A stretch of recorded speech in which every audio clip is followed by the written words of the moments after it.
All right, welcome to the live stream from HOSS this evening, the first of 8 rounds, racing the V8 Utes.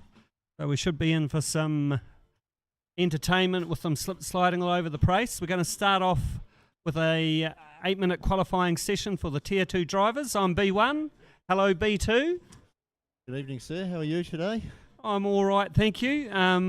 Although it's a little bit damp underfoot here in Timaru, we can see in the Brno Motordrome in the beautiful Czech Republic that it's a lovely sunny day for the Utes for their 8-minute qualifying session. So they hope to get in a couple of laps before the end of their 8 minutes. Let's see what happens.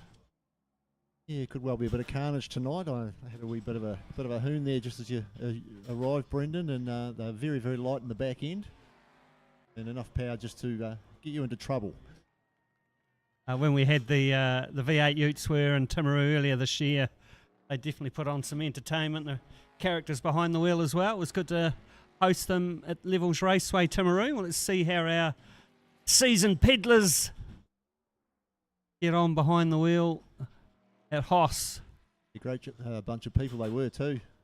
Very friendly, and their PR lady, always welcome for a chat. Always she's come up to the commentary box for a yarn and a bit of a hard case. So we might see some similar sort of racing on the screen tonight. Yeah, after being in Timaru, they were heading off to Teretonga, and many of them hadn't been to Invercargill before, so we did point at that, as well as going to the Bill Richardson Museum and Motorcycle Mecca. They also needed to travel into Hammer Hardware. Oh, mate. Yeah, it looks pretty similar to what we saw out the track there earlier on this year. Billy said that the damage is turned on marginally this evening, so the drivers will need to take care out there, particularly later on this evening. We're going to have a enduro round. Yeah, that will just add a little bit of extra spice to the mix. I know last week with the enduro rounds it was a fair bit of carnage to start off with, but seemed to be able to manage to rein it in.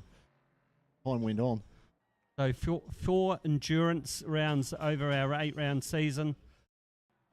So there'll be a Tier 1, Tier 2 driver sharing vehicles. It'll be later this evening. Yeah, so the way it works is I think it's the fastest Tier 1 driver gets paired up with the number 8 Tier 2 driver. Second and 7th, third and 6th, so on and so forth, just to keep the teams even. Will be a pit window in the middle of the race. Drivers will actually physically change over. So fastest lap so far, the big dog, Paul Lancaster doing a 2:48.1. We've got Adam Bell on a 2:51, Paul Ato on a 2:51.0. Top 3. About halfway through our qualifying session.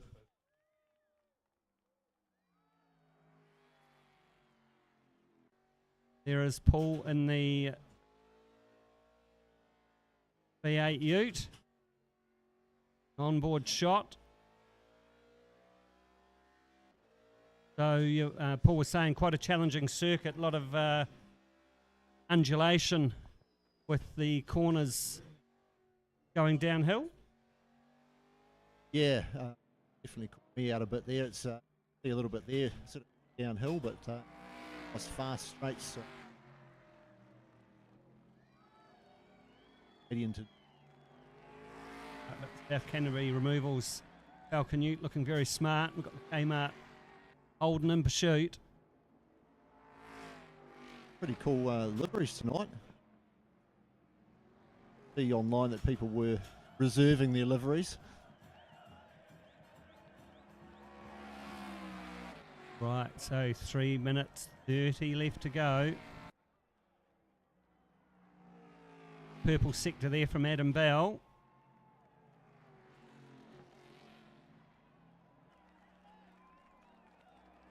Paul could be holding him up a little bit there. Oh, in the Kmart livery Ute, shades of Greg Murphy. When you're qualifying, unless you need a big tow down the straight, you really want to be minding your own business so you can take the best racing lines. Get your good Well, as time Paul on the was- board. As Paul was saying just before on, you know, about keeping your nose clean, really. Fastest lap, just keep it clean. About to cross the line once again. 2:21 for Paul, 2:23, sorry, Paul Lancaster. Adam Bell goes to the top of the charts. 2:21.1. We'll get another lap in. Hamish Brader skips to the top of the charts there now. 2 purple patches on a 2:19.9. Okay, so it could be a little bit of an improvement if we did get 3 purples out of one of our competitors. Feel like the Cookie Monster and Elmo there looking at us. Yeah. It is usually around that 3rd or 4th lap where they get the best times. So a couple of drivers having to come together. There's the South Canterbury Removals Ford Falcon. Paul Lancaster now down to P5 in the qualifying order. 2 minutes left to go. About 3.5 seconds there between 1st to 6th.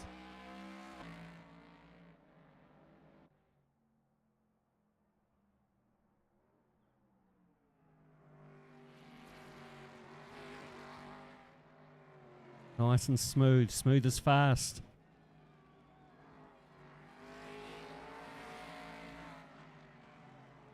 Temptation is to give it the jandle, so to speak, with the right foot, but catches you out pretty quick. Utes. Lively in the back end.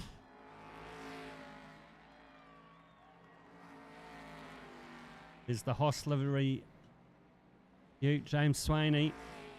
P4 on a 2:21. Can't go wrong with the black and gold livery. I think we might have mentioned that a couple of times. Of course, we had the JPS cars running in Australia and also in Formula One, running the touring cars in Australia. Jimmy Richards and the BMWs.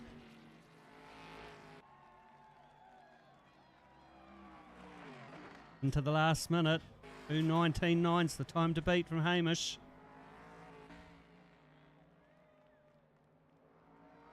Paul Latu and Nathan Kippenberg have just jumped on there, and they're only going to get very long to put in a lap, but they can cross the finish line or start finish line in time remains to be seen. Might squeak another one in.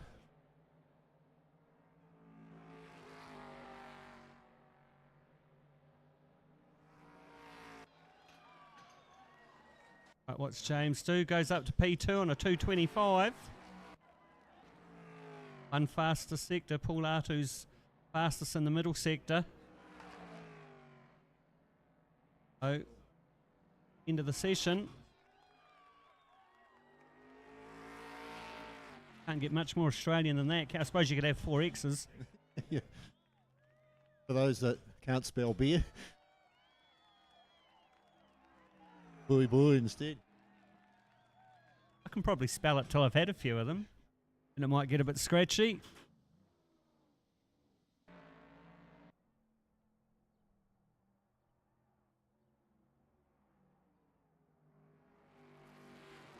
Right, there we go. Dallas Redhead. Gatorade. Falcon Ute.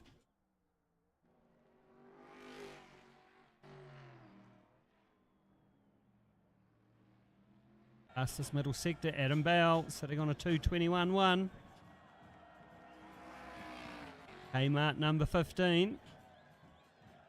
Murphy'd be proud.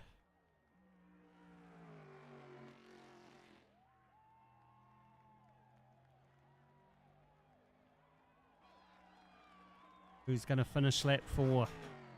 Put a faster time on the board. Couple to finish off there. Hale happy.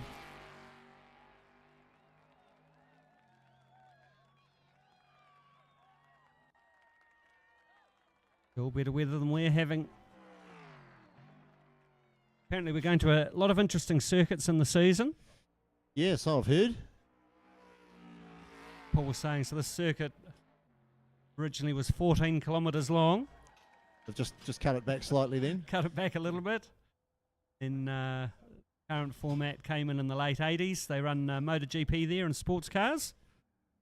Yeah, there's been a few circuits like that. For some reason, something come up about Hockenheim on my Facebook during the week, and because I went and looked at it, the algorithm's done its thing, and now they're all coming up. But kind of interesting, to say the least. See the history of those different circuits.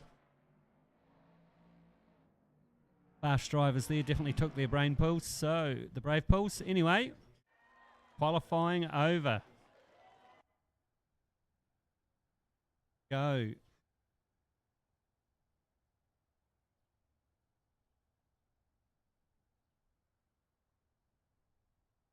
Ready for the start. For a issue with one of the sims to be sorted. Looks like that's sorted.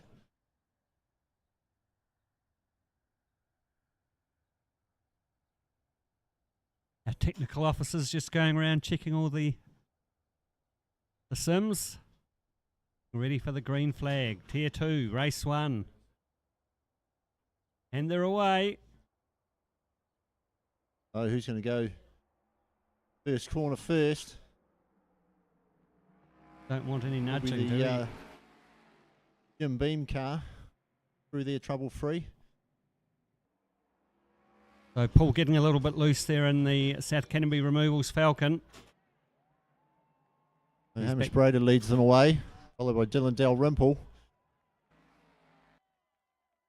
James Swaney having a little bit of a moment in the HOSS Ute. Bonded beam vehicle though, Hamish leading Adam Bell, Paul Artu. Plenty of position swapping already. Yeah. First 3 or 4 corners. Adam Bell just trying to hang through the inside there of Hamish Brader in the right-hander. Oh, look out. I don't know, do we have a judge of fact this time, Billy? Have the driver's standards officer, or Paul Lancaster just trying to go through the inside there of Dallas. Oh, so we tag. Oh, it's a double tag and a triple. Oh. Don't think you've got the damage turned up enough there, Billy, but Hamish Brader leading Adam Bell. Nathan Kimpenberger just hanging back there in third. Field split up now after a couple of moments. Adam Bell just trying to go through the inside there of the right-hander. These two just need to keep their noses clean. Drive away from the field. Well, everyone else has kind of let them skip away at this point in time. You can see the distance there between second and third, I beg your pardon. Nathan Kippenberger back there in third, although he has climbed 6 spots off the back of the grid. Yeah. Dallas Redhead now at the back of the pack. Paul Lancaster 7th, James Swaney. Paul Artu pushes Nathan Kippenberger back to 4th. Just out of shot, but we're focusing on Adam Bell trying to hunt down Hamish Brader there. Here we go, there's the chasing pack. James Swaney just trying to get onto the back of those 3. Dalrymple up into 4th, pushes Kippenberger back into 5th. So left and right they go. James Swaney just trying to get a toe out of the back of the VB Ute and heads off down the front straight. Gets a little bit loose though and drops a bit of car speed. Not done yet between Dalrymple and Kippenberger either. Oh, through the inside. Good move. James Swaney pushing Nathan Kippenberger back into P6. Still only lap 2. At least they're not leaning over each other anymore. Not even, only about half race distance there at the moment. Or not even really. So Paul Artu.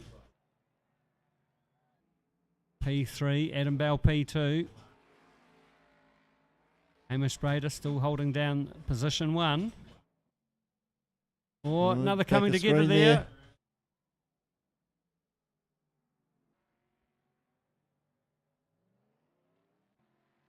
Who's that redhead? Oh no, that's Kippenberger. Paul Lancaster drops to the rear of the field. A bummer for him after reasonably good qualifying. Adam Bell, though, still trying to get past Hamish Brader.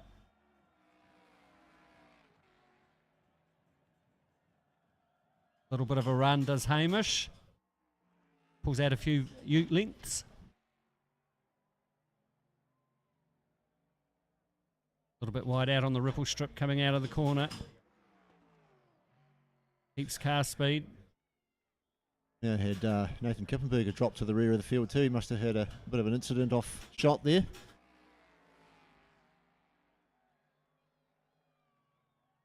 The hill they climb. The lap time's some 10 seconds off the pace of qualifying. Hamish just driving away there from Adam a wee bit. Onto lap 3, fastest lap, 2:27. 2:21.0, Adam Bell. Dylan Dalrymple up into third now. Paul Latu just drops back into fourth. Still got a good battle going back on in that pack too, Brendan. Just got to keep their noses clean though. Taking each other out of the race is just let Hamish and Adam scamper away at the front of the field. Paul Latu trying to line up there for a wide shot. Yeah, Swaney and Dalrymple just managed to skip past him there in that last couple of corners. Hopefully he can stay on the back of them. Dalrymple just getting a little bit loose around that corner there, sitting in third place currently. Long way up the road though to our leaders, Hamish and Adam.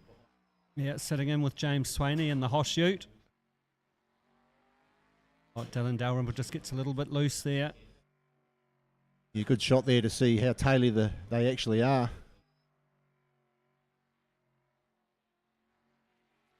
Need a couple of bag of super or something on the back of it. Keep the wheels on the ground. Yeah.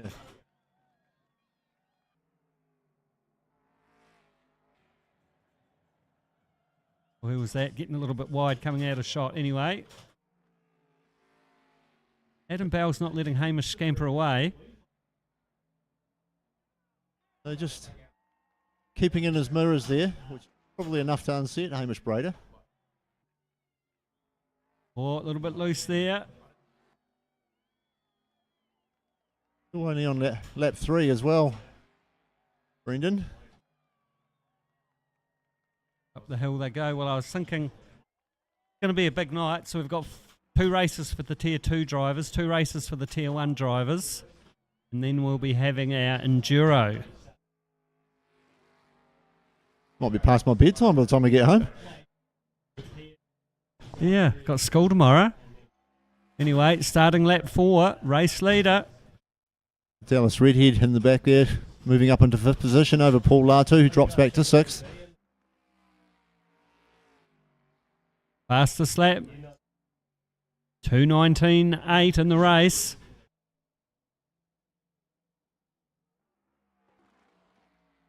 So sitting in P3, but he's got a wee way up the road to catch our leaders. We're back down to qualifying times now. They're 3 or 4 laps in, so that's about when the fastest times seem to be set, as I said earlier.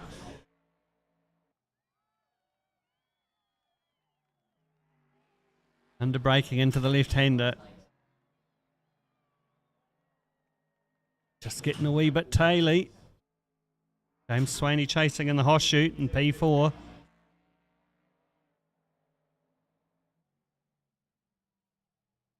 Nathan Kippenberger now, P8 at the back of the field.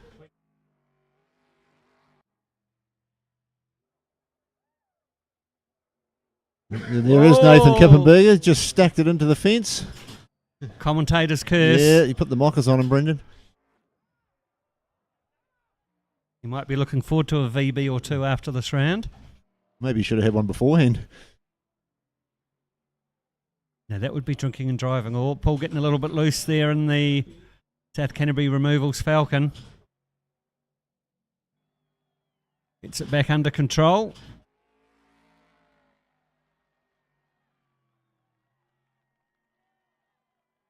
Eases it through the left-hander. So then we're back to our battle between Dylan and James. Third and fourth. Yeah, Dylan's just opened up that gap slightly. Got it out to 30 metres or so, 40 metres. Yeah. Just on a second faster on the last lap. Paul Latu back in fifth, made up a spot back over Dallas Redhead. And we've got Adam Bell. Oh, we've got finally to change made it out lead. into the front over Hamish Brader. Didn't get to see what happened there. There could have been some assistance. Well,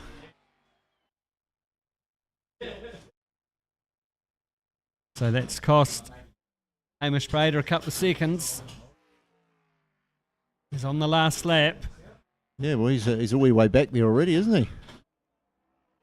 Yeah, it took him a wee while to get going in the Jim Beam bonded ute. So there's James Swaney.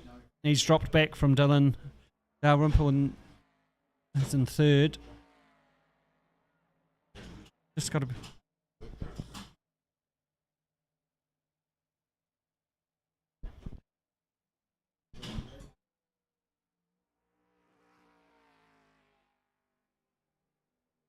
Just commenting, the Paul Artu wearing wearing work boots to give him more pedal feel.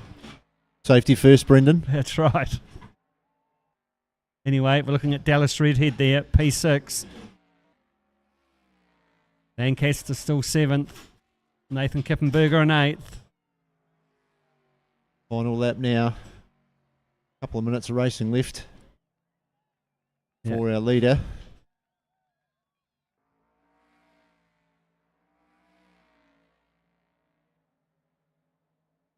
But Paul Lancaster not letting Dallas Redhead get away.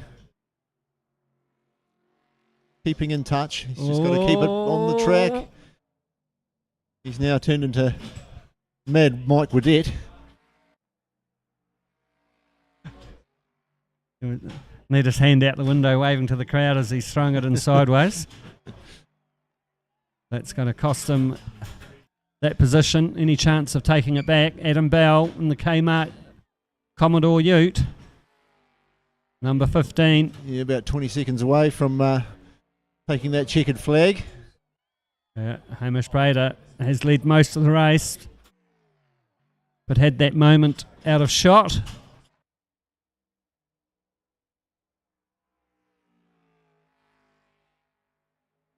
Here it comes, Adam Bell. And he will take P1 for this first race in the Tier 2.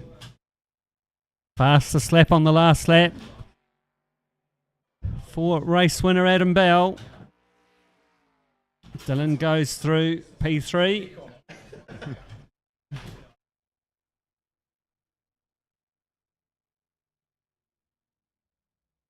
So Dylan Dalrymple in third. Good effort from him. Up 3 spots from where he started. Yeah, James Swaney, Paul Artu, Dallas Redhead, Paul Lancaster, Nathan Kippenberger. Fastest lap 2 race winner on the last lap. Adam Bell, a 2:19.7.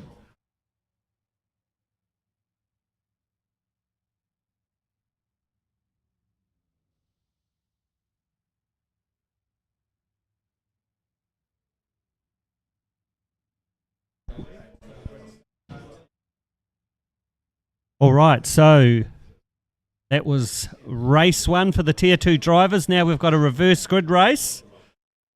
So let's see if our fastest qualifiers can make their way through the field. Nathan Kippenberger on the front row.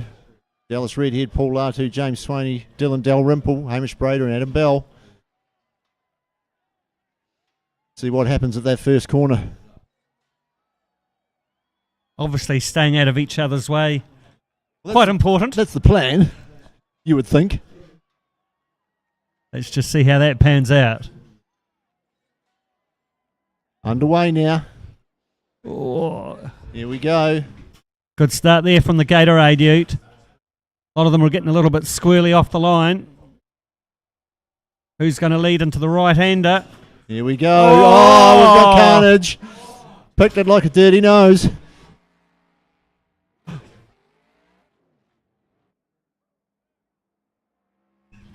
So Hamish Brader is the big winner and all that, and Adam Bell up 7 spots just like that. Everyone else has done the work for them.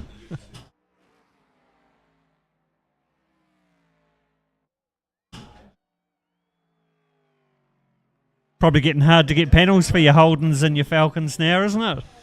Well, now they've stopped making them. They're probably worth 4 times as much as they were 5 years ago. Yeah. Anyway, Hamish Brader leading the field.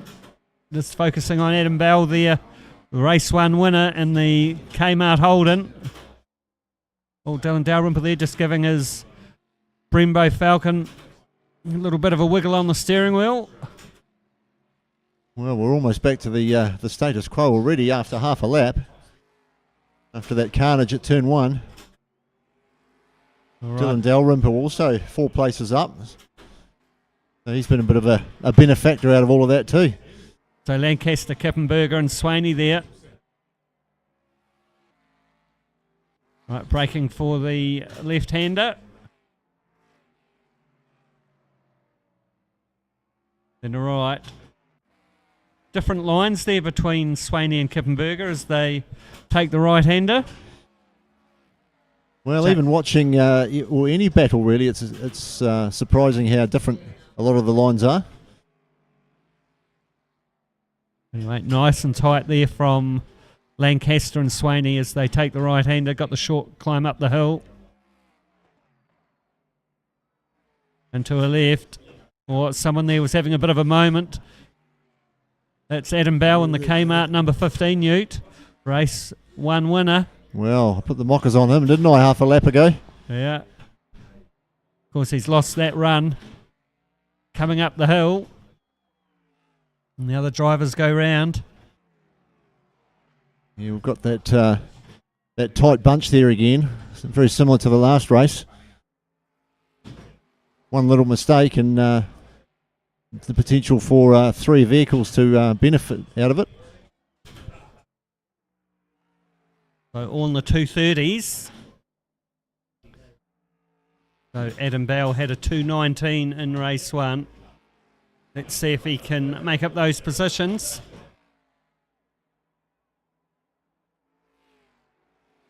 Just looks like it's so easy to overdrive it and start losing vehicle speed. Well, I can tell you from the 10 minutes I had on the sim earlier on, you are correct. Especially for a novice like myself. Yeah, anyway, there's the Gatorade Ute with Cookie Monster and Elmo.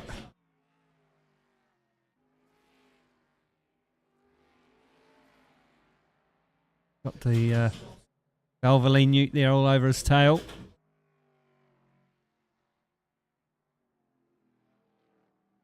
Oh, we've got to pass on. Latu goes through the inside of Redhead. As ever we look at the Victoria yes. bit of Ute, he does as well. Yeah, good move. Hangs him out to dry.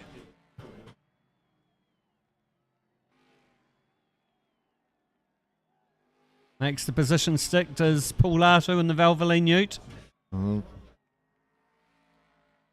Oh, Dallas Redhead just getting a little bit loose there out in the grass. Yeah, still manages to hang on to that position, but let's just keep an eye on it. No, he's still got it.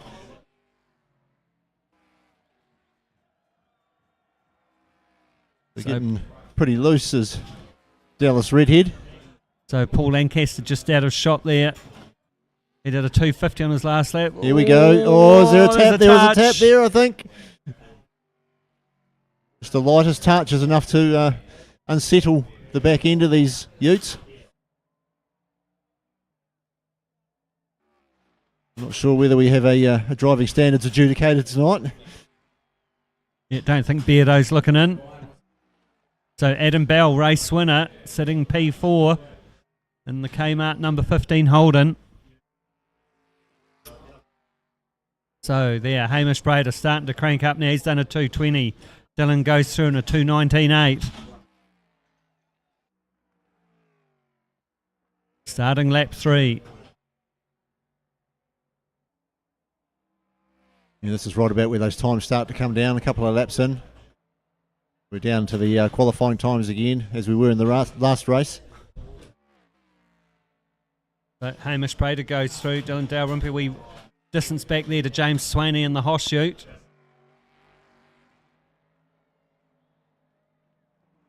Just on the edge, but nicely balanced there, Dylan and the Falcon. Trying to hunt down race leader Hamish Brader. And the Jim Beam bonded. Ford Falcon Ute.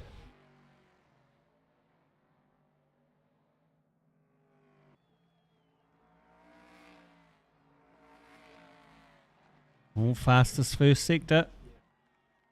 Paul Lancaster up another spot there into 6th. Just to put a move on Dallas Redhead. Or Redhead's made a mistake. Out of shot, we can't quite see.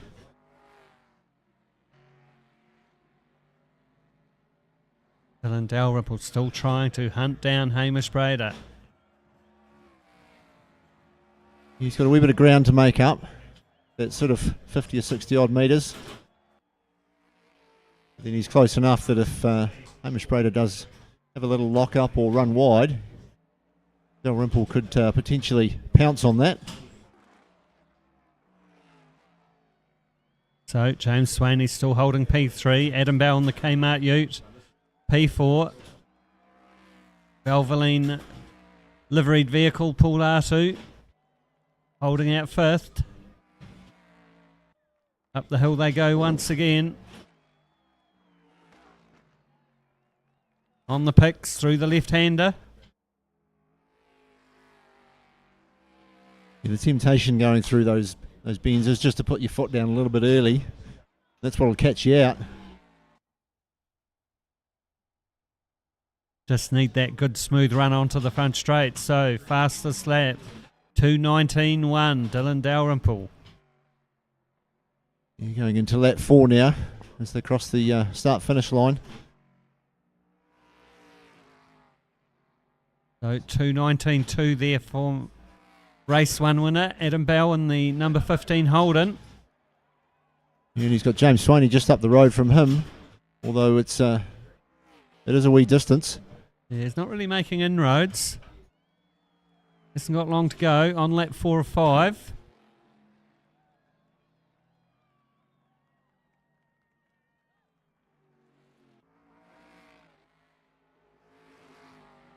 Just nicely balanced, smooth lines from Adam Bell. He does look to be closing up that gap slightly. Of course, it's one thing to catch. Looks like it's quite tricky to make a clean pass. In my case, it was quite tricky just to get round the track.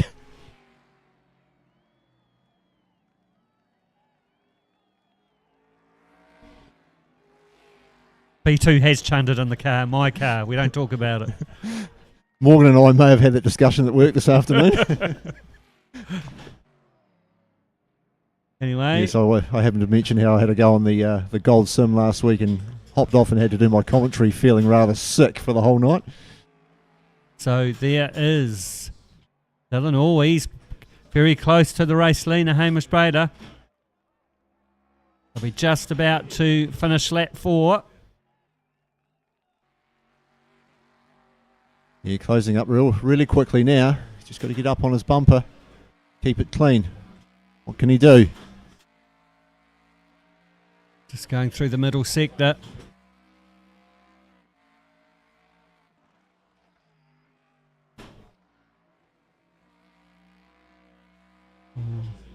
Good lines. I say the V8 standing quite strong. Down the main straight they go. Start the last lap. Well, let's see what Dylan Dalrymple can do. Can he get close enough? Or will he force Hamish Brader into a mistake? He's been excellent so far this race, Hamish Brader. So nice tight smooth line there from Dylan in the Brembo Falcon.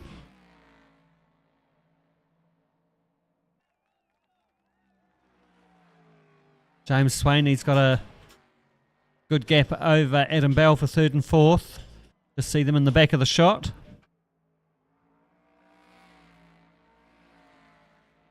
So Paul Lancaster, Dallas Redhead just sitting in the 221s and 6th and 7th.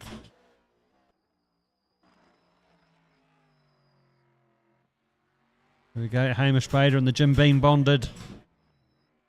Falcon just looking out over his hard deck. And Nathan Kippenberg has just done his fastest lap at a 2:24. Was second to last. Oh, Dylan just getting a little bit excited on the throttle there, coming out of the left-hander. Gets a wee bit squirrely.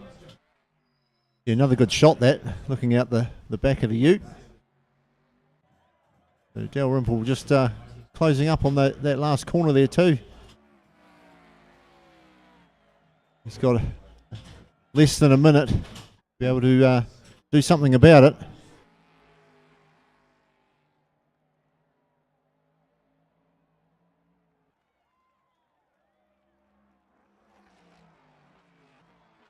So is Hamish looking in his mirrors or looking ahead? I think he's looking ahead. At this stage, I just don't think Dylan's quite close enough with 20 odd seconds to go. Just making him earn it though.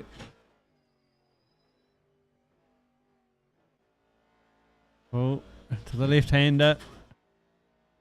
As you see, quite different lines through there. Start finish the line right. coming up. There we go. Race win will go to Hamish Brader in the Jim Beam bonded Falcon. Dylan Dalrymple goes through in the Brembo Ute. James Swaney's going to come through for HOSS. We won't talk about it, but it's a Ford 123.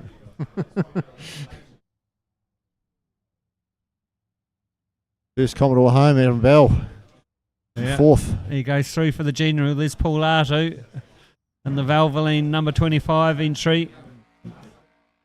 Then it will be Paul Lancaster, Dallas Redhead, and Nathan Kippenberger rounding out the field. So another good race there for the Tier 2s. A bit of carnage in that first corner, Brendan. Well, it's going to be a long distance race, isn't it? If they're going to start rubbing like that. Indeed. Well, I guess to be expected a little bit if you've got the faster guys at the back trying to come through, but see a little replay here. Let's have a look at this. We've got Paul Lancaster beside us, closing his eyes. He doesn't want to watch again. Yeah, I think it all went wrong like about here when you launched. Look at that. The Cookie Monster and Elmo, they're out of there like a bullet from a gun. So, let's watch this. Oh, there we go. Hamish Brader just coming through on the Oh, there inside. it is. It's the touch. That was James Swaney. Yeah. Yeah, Hamish Brader couldn't believe his luck. Kept out of trouble. Anyway, thank you very much, Tier 2 drivers, for 2 entertaining races. So waiting for a reset. If the Tier 1 drivers hop in. So another 8-minute qualifying session, is it, Billy? Sure is. So 8-minute qualifying for the Tier 1 drivers. And then they'll have their 2 races. Grid start for race 1, reverse grid for race 2.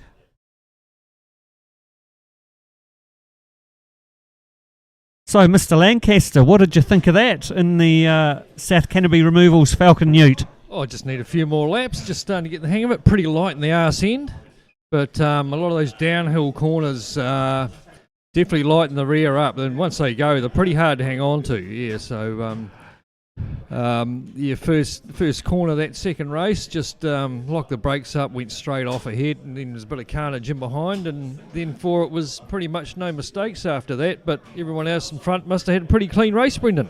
Once they got away, Paul, they followed the rules, kept it clean, particularly our 2 front runners, and just That's what it's all took about. took advantage of that gap. Got my time down to a 2:21, I think, so just slowly getting better. But not a bad track once you get the hang of it. Definitely no good on cold tyres, though.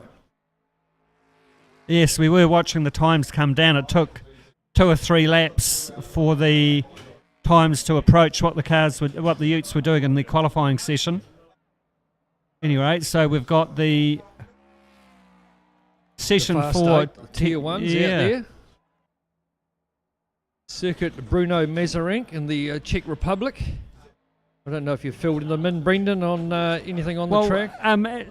Just a brief overview, Paul. When you were saying originally it was about 14 k's long. 14 kilometres, yeah, back in the 1930s when the original track was put in, which is no longer used. This track is that we see today was built in 1987 and is on the inside of the old track. The old track used to go up through plenty of villages and up into the hills, things like that, reminiscent sort of Le Mans.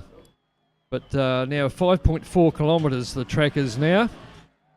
14 turns, 8 left and I think 6 right, or the other way round.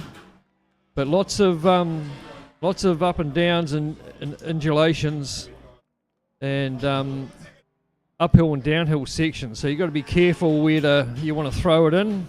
Don't really want to throw it in on a downhill section, Brendan. These things are light enough in the rear as it is.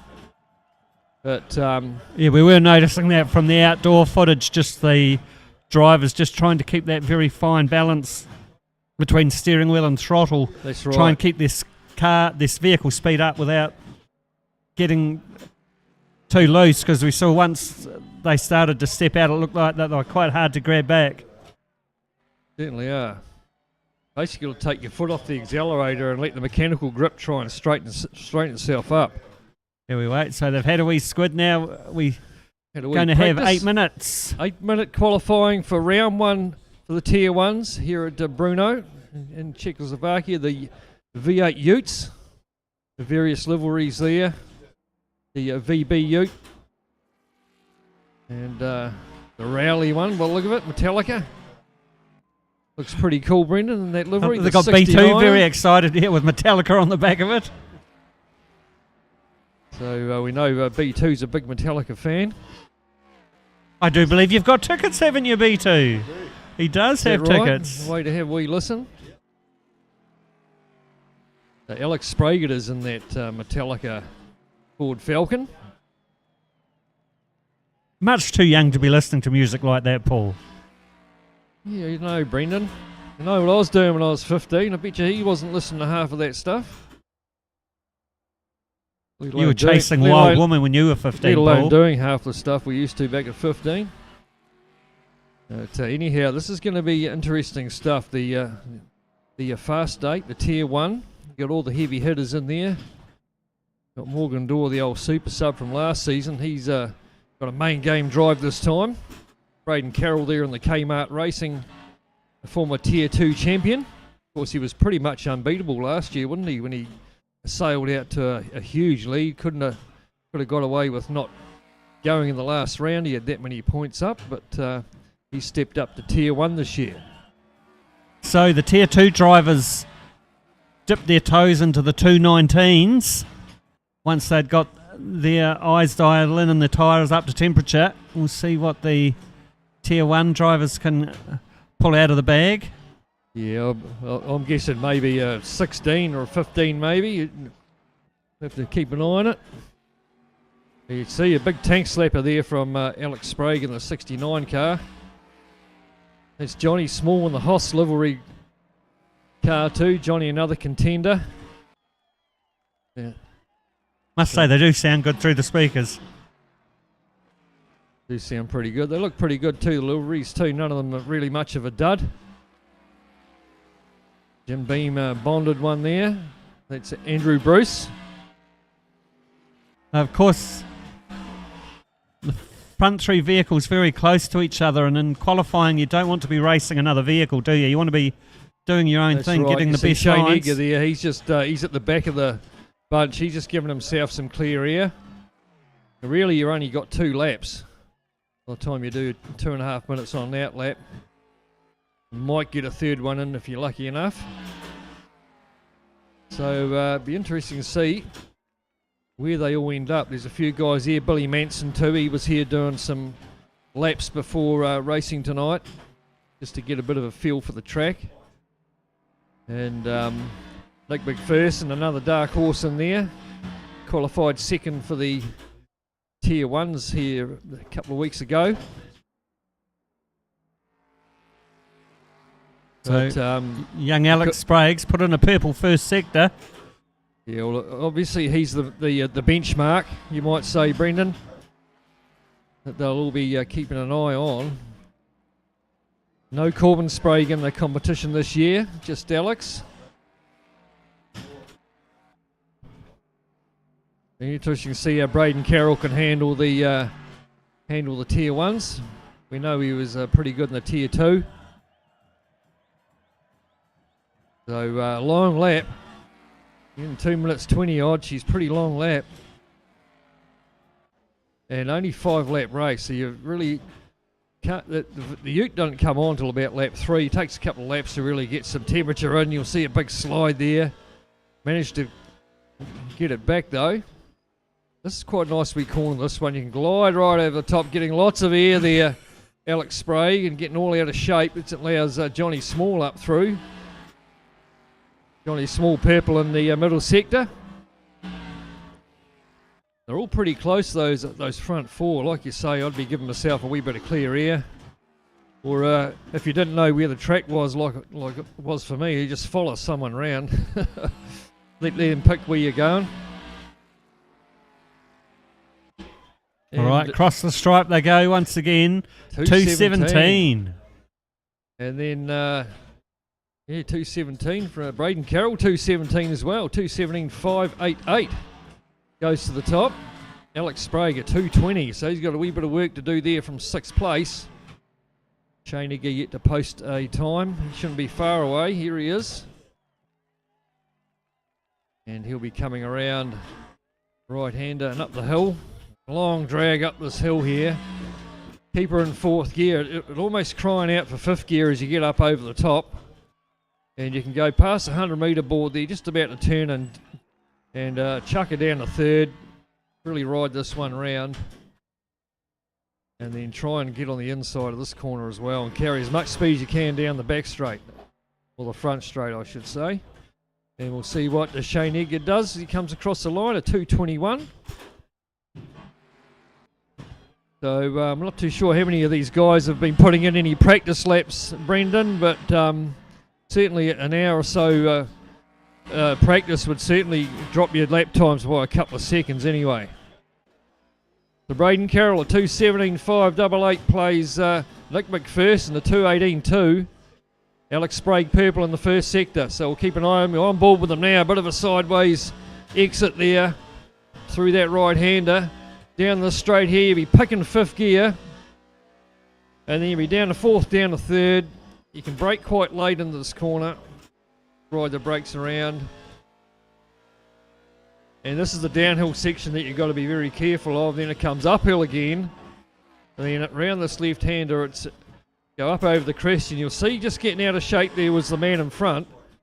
And that's because all of a sudden you duck downhill, you lose all that traction. So it's a matter of finding out where the limits are. Sometimes it can take a while to find those limits. So there's Alex Sprague there, not too far away from coming around to complete another lap. Down the front straight, we'll keep an eye on them this time. And out in front, who's it? Johnny Small at 2:17.5, Alex Sprague at 2:17.1. 2:71 time to beat, 43 seconds on the clock, so these guys will get another hot lap each. And maybe we'll see those times come down a wee bit further as those tyres get a bit more heat into them. Braden Carroll there currently in 3rd spot. 3 guys in the 2:17s. So 4/10 of a second covering those 3 cars. As we see Johnny Small slowing down, looks like he's had enough already. Pretty happy with his effort. And just waiting on Shane Egger to come back round. We see he's gone green in the first 2 sectors. For the 2:21, he'll be waiting for, hoping to get down into the teens, even a 19.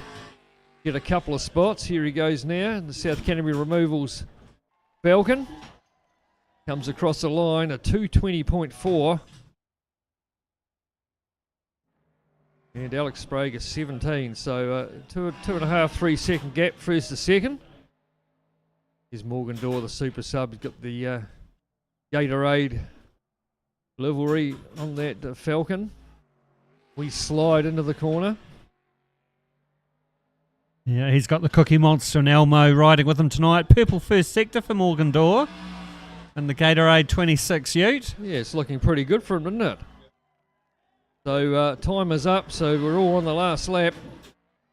4 qualifying for round 1 for Tier 1. 8-round competition.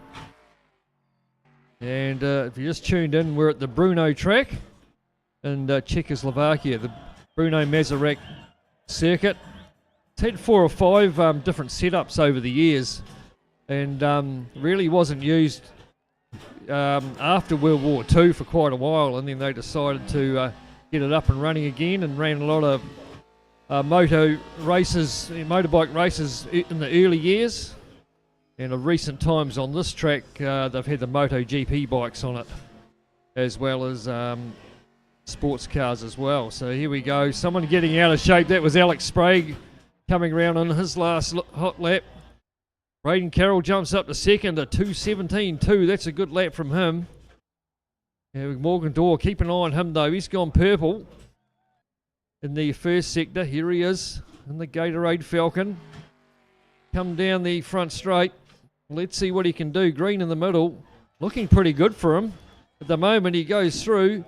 And where does he end up? 4th, I think. 3rd there. Nick McPherson 4th. So it's Alex Sprague on the pole from Braden Carroll. Good effort from Braden. On the second row, Nick McPherson, Alex Sprague. And Johnny Small, Andrew Bruce, Billy Manson and Morgan Dorr starting off the rear of the grid for race 1 for the Tier 1 drivers. So 5 quick laps, Paul.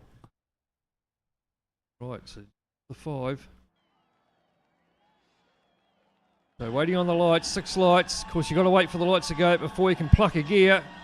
You hear in the background all the clicks as they click the various gear sticks into gear. And away we go down this long front straight and this very, very fast long right-hand corner. It's going to be Alex Sprague. Look at that, from 4th place up to 1st already. Leads them through the right-hand corner. Everyone through there nicely at the moment. Cold tyres. A bit of a slide coming on there from the HOSS entry, just about into the Jim Beam one. And the Gatorade car there of Morgan Dorr getting a wee bit out of shape as well as they head up the hill. Over the crest into a hard braking zone into a reasonable right-hand corner. Morgan Dorr getting pretty close to the back of the Jim Beam Ute. But it's Alex Sprague leads from Nick McPherson, Johnny Small, Andrew Bruce, who's in the Jim Beam one. And we see a bit of a move trying to go on there from Johnny Small. Has a look up the inside of Nick McPherson, gets the job done, but Nick McPherson comes back at him. The old up and under trick. Looks like he might go down another spot too, as here comes Andrew Bruce up the inside through the right-hand corner. Side by side, the two of them, but Johnny Small keeps that inside line for the next left-hander, this downhill left-hander. You've got to be careful getting down on the power here too as you head back up the hill. And this is where the Ute gets nice and light over the top of this wee crest here. Everyone nice and gingerly through there. So it's Sprague from Carroll, McPherson, Small, Bruce, Morgan Dorr, Shane Edgar and Billy Manson surprisingly at the back. And Billy's obviously been one of the top runners here in the top 2 or 3. So he's got a bit of work to do from the back there. Well, Billy Manson, he has been all over the back of Shane Edgar's South Canterbury removal chute. Just can't pull anything off. And Andrew Bruce down a spot. Johnny Small up to 4th. Oh, getting out of shape, Andrew Bruce. Bit of oversteer. Had a bit of the old hands full, left and right, then up the hill here. As I say, 4th gear up over here, just about crying for 5th. Then back down to 3rd through this long left-hand corner. Flick around right. Oh, getting out in the grass there, Andrew Bruce. So Alex Sprague, 2:26 of a standing start's not too bad. Round through this long right-hand corner, getting a wee bit out of shape. Braden Carroll, not too sure where he's ended up there. It looks like he's gone down another spot. Johnny Small up through to 2nd in the HOSS car, HOSS Ute. So a bit of a change there by the looks of that. Or was that Braden Carroll? A bit hard to tell. But she's a good battle going on in the mid-pack there though. With Morgan Dorr, Andrew Bruce, Nick McPherson, Johnny Small leads the way there in the HOSS, black HOSS ute. Wonder if we see the HOSS livery change again this year, Brendan. We had the magenta last year, didn't we, in the RX8s? Yeah, looking very smart in the black and gold. So touching wood so far, the Tier 1 drivers keeping their nose reasonably clean. Oh, he's getting out of shape. I think that was Shane Edgar getting a wheel over the ripple strip, and he's gone round and to the back. All getting out of shape there too. That was the Morgan Dorr in the Gatorade entry, but he's managed to keep it going. And look at this, the pressure's on there. Andrew Bruce all over the back of Nick McPherson. Still trying up the inside to force a bit of an error. And up along this long back straight. Fourth gear, maybe just hit fifth as it hits the rev limiter. And you can brake quite deep into this corner. And it's downhill as well, so it starts to lighten up the further you go around there. And the downhill flattens out a wee bit. And then a left hand uphill. That's where a lot of guys can get into trouble. So at the moment, still Alex Sprague from Braden Carroll, Johnny Small, Nick McPherson, Andrew Bruce, and Morgan Dorr. Still trying hard there, Andrew Bruce. He's definitely got his race eyes on, hasn't he? Certainly has. He'll be giving Nick McPherson something to think about. So Alex Sprague goes through to 2:16.9. You said the 16s might have been on the cards, Paul, from the Tier 1 drivers. Yeah, and we're just on the third lap. So that'll probably come down again the next lap or so, I'd imagine. The tyres will just be coming on now. Andrew Bruce only a ute length behind Nick McPherson. Started to drop Morgan Dorr back a bit in the Gatorade ute. And then it's Billy Manson in the VB entry. And then Shane Edgar. So the old V8 utes, Brendan, sort of went through different changes in Australia, didn't they, for a while? They went back to the Hilux looking things with the 4 cylinders in them. Well, they were racing diesels for a while, but they canned them pretty quickly. Yeah, they certainly did. Got the old V8s back out. And yeah, they had the Sanyong utes in New Zealand. I think there was about 30 of those at once, and they were as boring as pig shit to watch. But when the Falcons and Holden utes came to Timaru earlier this year, they put on a good show.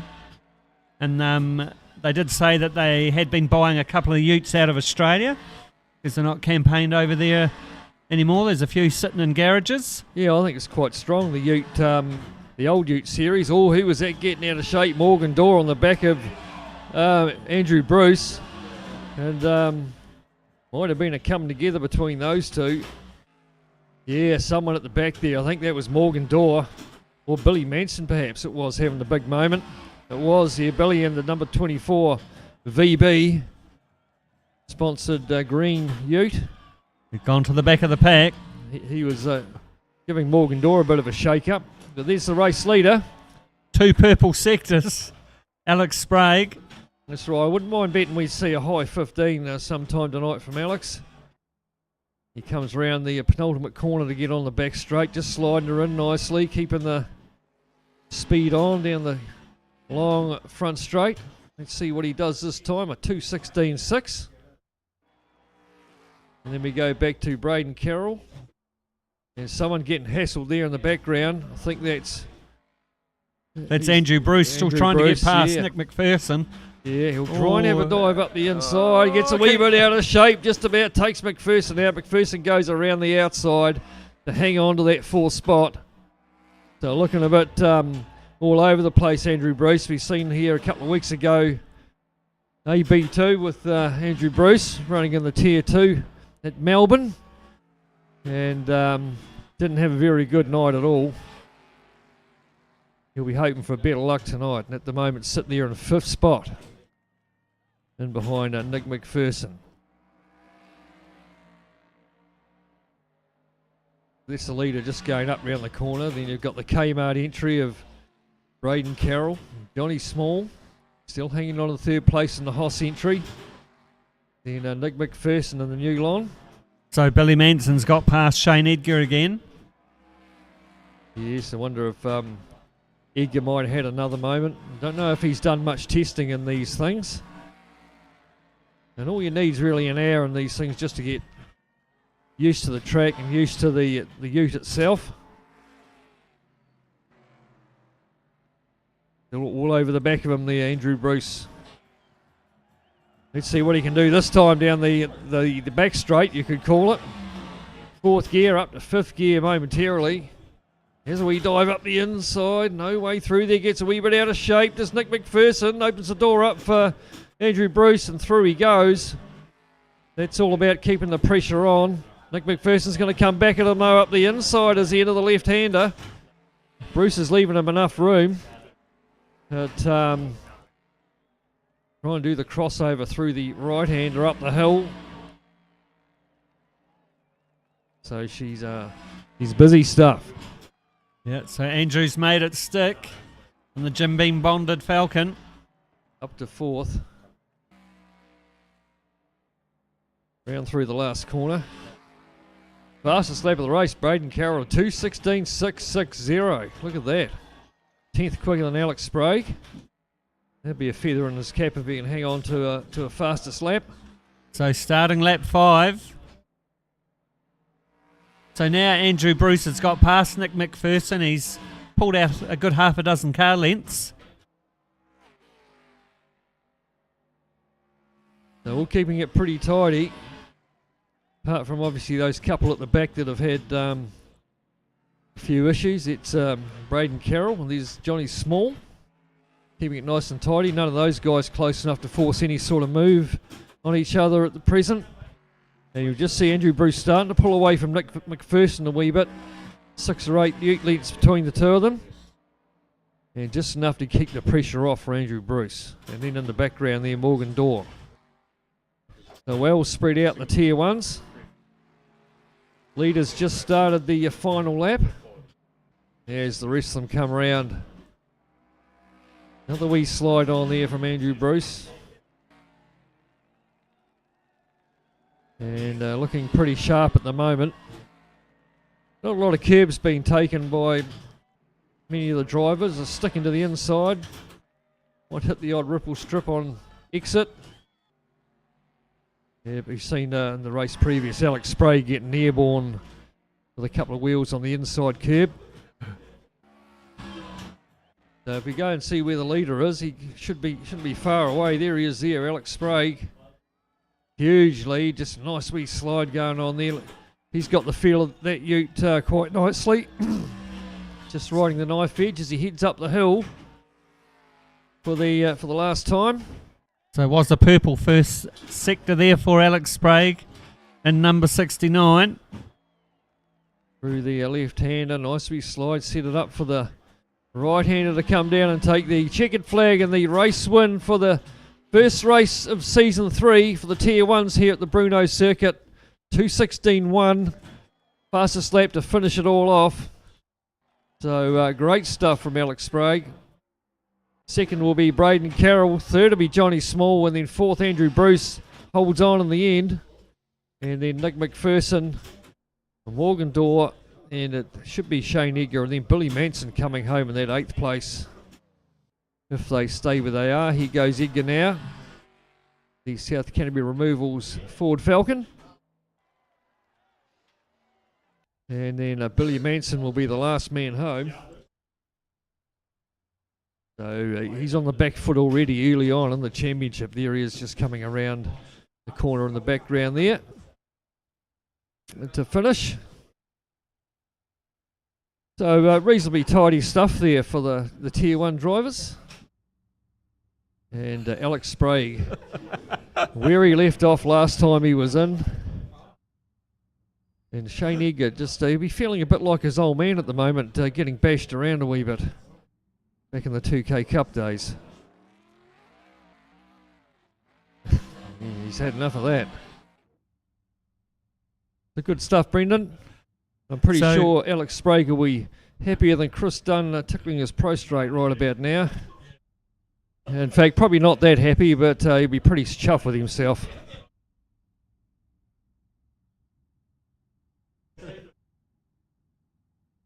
All right, so that was... So early points to Alex Sprague, Johnny Yeah. Small second, then Andrew Bruce. Good race Fourth. one there for the Tier 1 drivers. We'll be waiting for them to reform up on the grid and they'll have a reverse grid race. Yes, and we'll see Billy Manson and Shane Edgar starting off the front row, which will be pretty good. There we go. So long drag down to that first corner. Let's see where Alex Sprague ends up by the first corner. Pretty hard to get off the line, these things. Either got too many revs on or not enough. We So did see waiting on the that lights. Alex Sprague had an awesome start from the first race for the Level 1 Tier 1 cars this evening. So waiting on the lights to go out. Away we go. Pretty good start from everybody. Andrew Bruce pulls out nice and early, tries to have a wee look up the inside, but like I say, everyone away to a good start as we head down to the first corner here at Brno. Very long, high-speed left-hander, and Edgar getting out wide. Oh, bit of touch there in the back there. That was Sprague into the side of Johnny Small. And both of them still kept going. Lost a wee bit of momentum though. And away we go through this left-hander. And then hard on the brakes to a left-right combination. At the moment, is it Billy Manson still hanging on?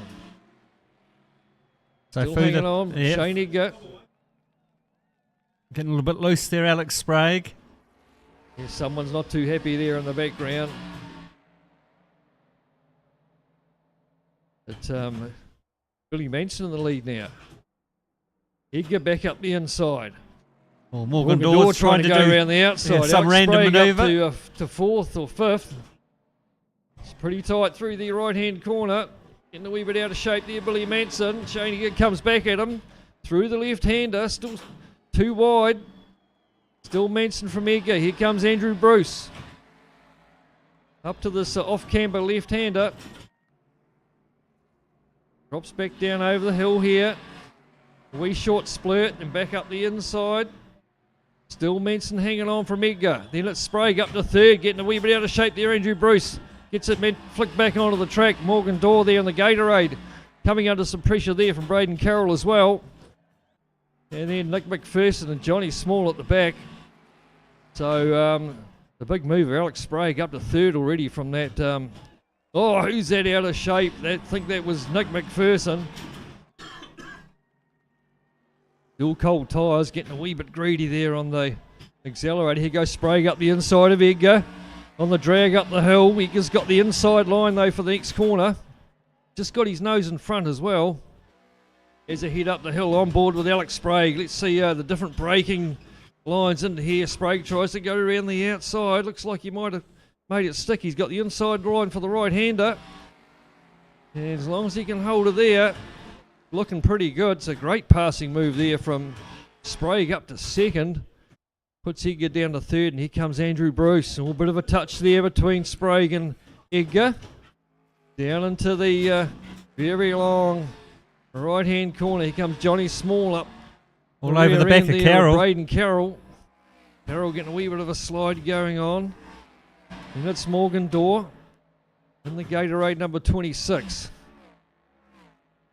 So tidy enough at the moment, except for Nick McPherson's got a wee bit of work to do there from in the background there. About 5 seconds back, so a lot of work. These guys are a lot more on the case, Brendan, a bit more tidier. We haven't had the same argy-bargy that we had with the Tier 2 drivers. So it's still Billy Manson trying to make up for the 8th place in the first race. The odd tyre there getting thrown out on the grass, and they're getting away with it. There goes Braden Carroll in the Greg Murphy Kmart livery. Had to listen to the podcast the other night, Greg Murphy. If you haven't heard it, do tune in for a couple of hours. Very good listen. Very honest. I do watch him on Sky Speed every week. But his podcast is worth a listen. Okay. Yeah, no, very good. So Alex Sprague, what can he do now? He's the man chasing down. We're on board with third place man Shane Edgar. We were back down to Braden Carroll. This goes to show you how close they are. That's Andrew Bruce there in the gold and black Jim Beam Ford Falcon. On board with Braden Carroll. He tries to go around the outside, so Edgar's had a bit of a moment there. And Braden Carroll should have lifted out of that or tried to go around him instead of just running into the back of him. There's a bit too much of that going on. Edgar's got he's pulled off. So issues for Shane Edgar is pulled over. Not too sure what happened there, Shane. Oh. He's injured himself. He needs a plaster for the finger. So still Billy Manson, as Alex Sprague does the fastest lap of the race at 2:16.9. Time starting to come down. Did a 2:16.1 in race 1 for the Tier 1 field. So just a second and a bit between them. There we go. That's first and second on screen.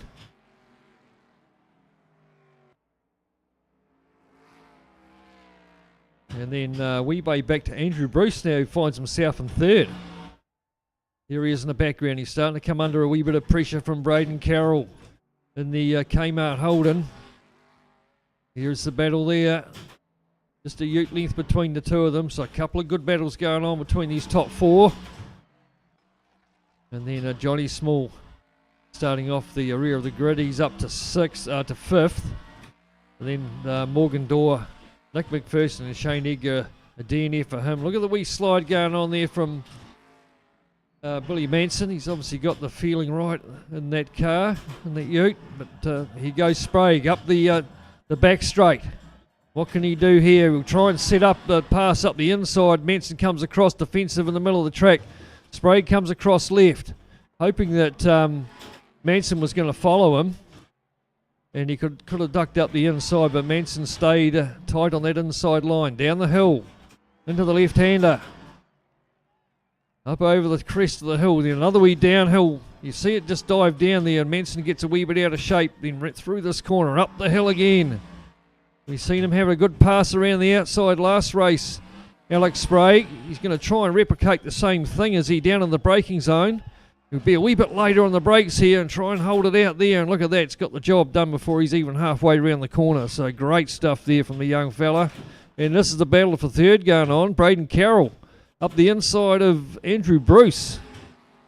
Good passing move from Braden. And not too far behind Johnny Small there too. So still a couple of good battles going on with a lap and a bit left to go. This is the battle for the lead. Manson hasn't given up yet. See a couple of different lines being taken through that very quick right-hander. And this is Carroll. Got the old loose cannon Andrew Bruce tucked in behind him.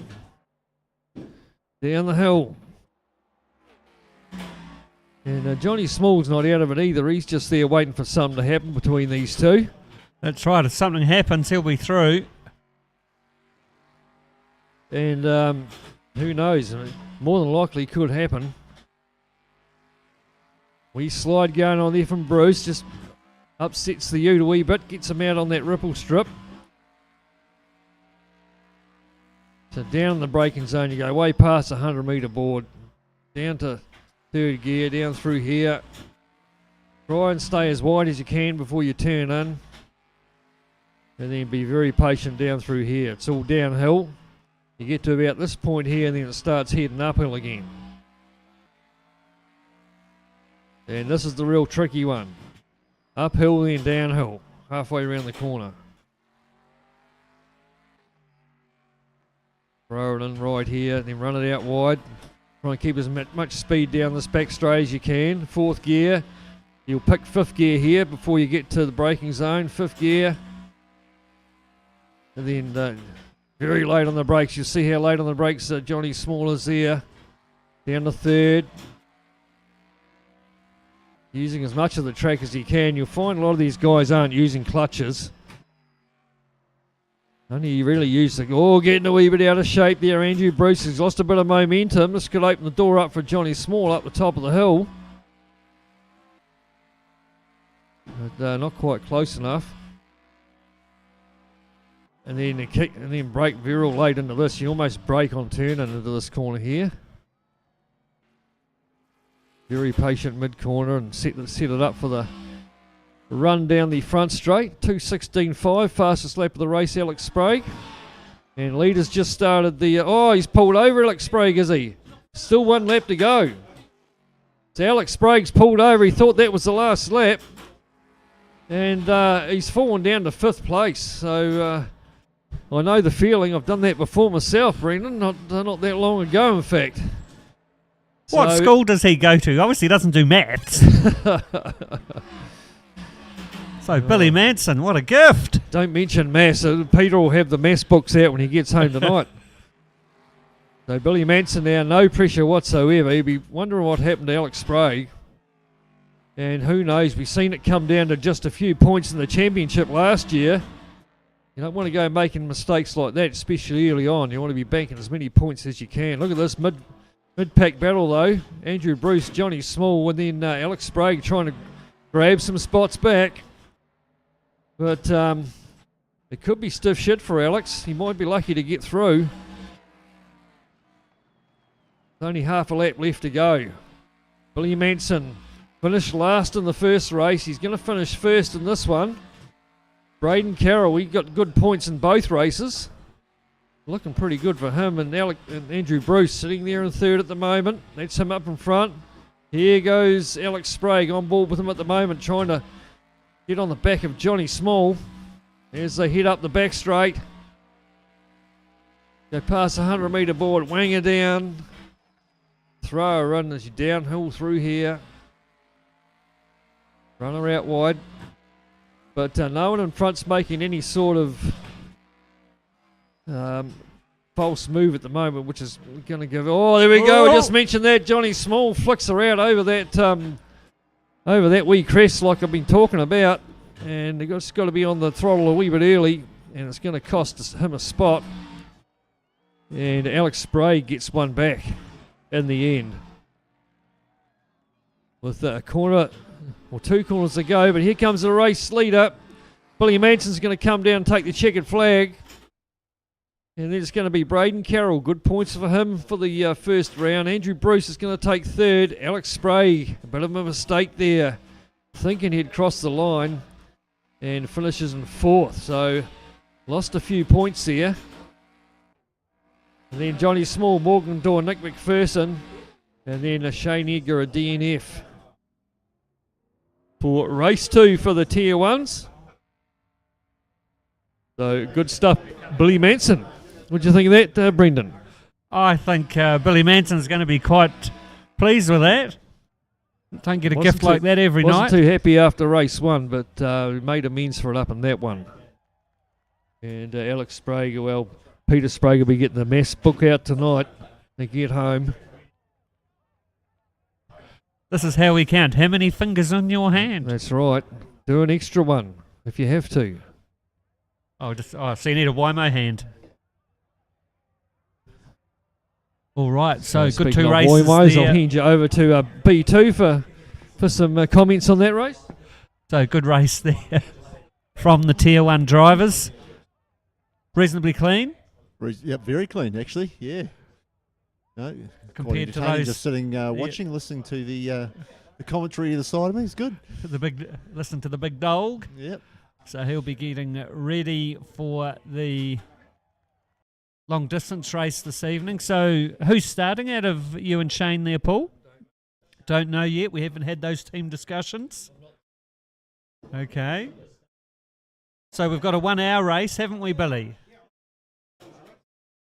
And what's the 25 laps? And what's the pit window for our long distance race?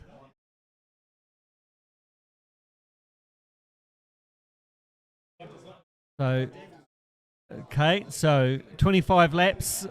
Drivers will have to come in between laps 12 and 16 to change drivers, get the ute back out on the circuit.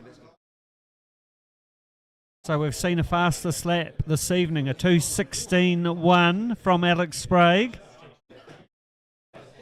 Yeah, your tier 2 guys were sort of up around the 19s, weren't they?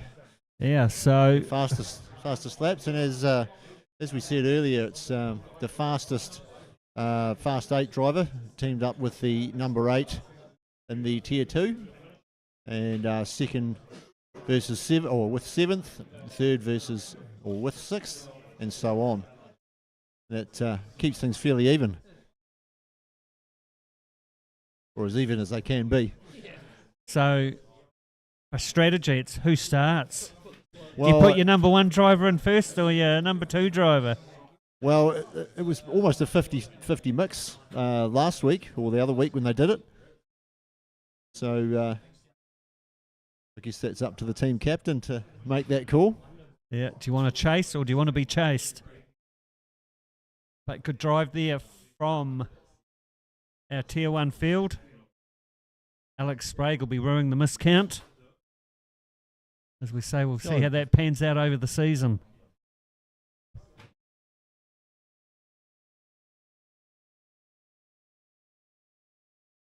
Yeah, 5 people's in the Cricket pocket. styles. Or I have seen people put bits of tape on their dash, pull off a bit of tape every time they cross the line.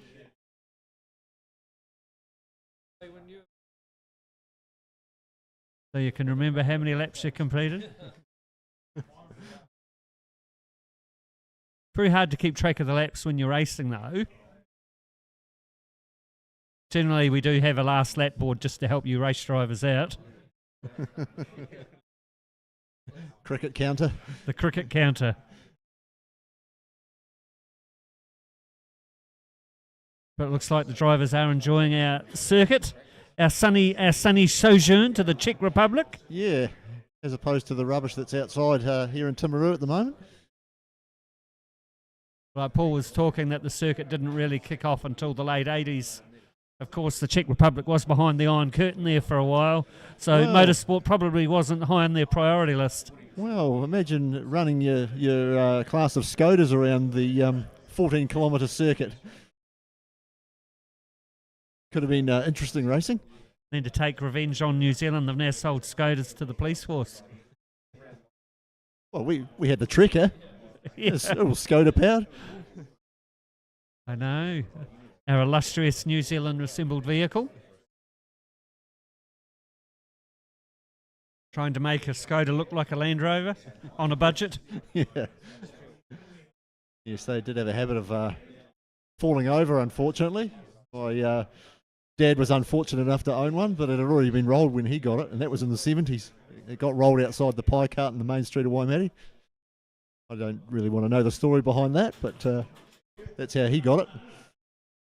I'm imagining there's no hills or corners in the pie cart vicinity in Waimate. No, that's why I don't want to know how it got rolled in the main street of Waimate.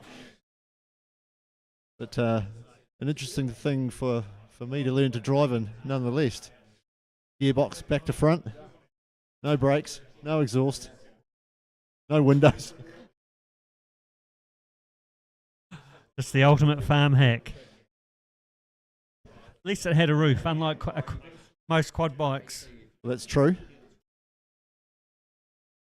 So we'll be waiting for the drivers to get sorted for our long distance race.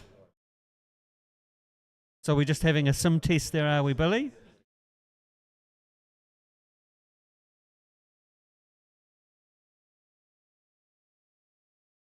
Okay.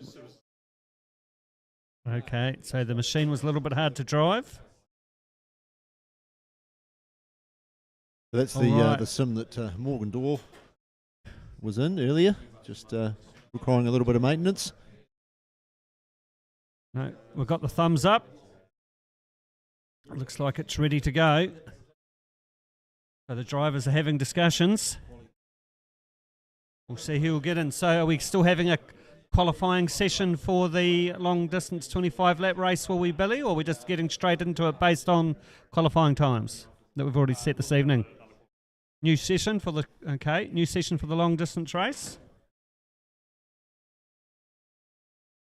If you want to listen up, Billy will just give us a rundown on what's happening for this next race and who has to start the race or doesn't have to start. Whether there's a punch tonight. What's going on? Pretty heads up, I think that it between lap 12 and 18 is going to be the pit window. We probably will go around and set.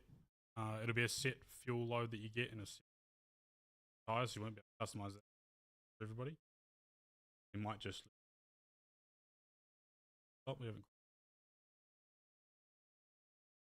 Yeah, otherwise just stop.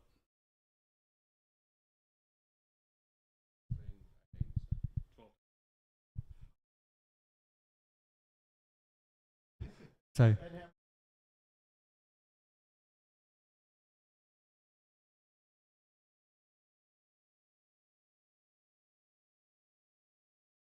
All right, we're having some discussions.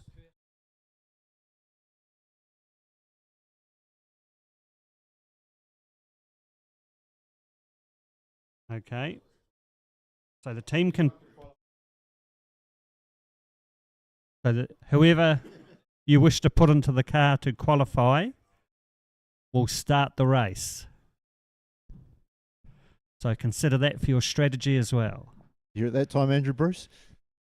Listening is on.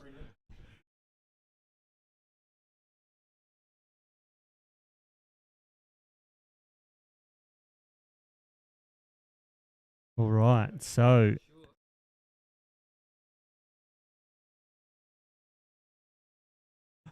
some strategy discussions going on between the two drivers as to who's going to qualify, because they will start the 25 lap race.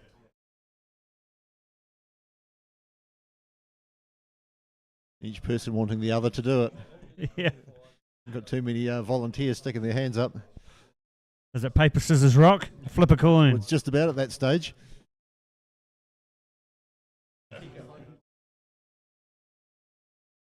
Okay.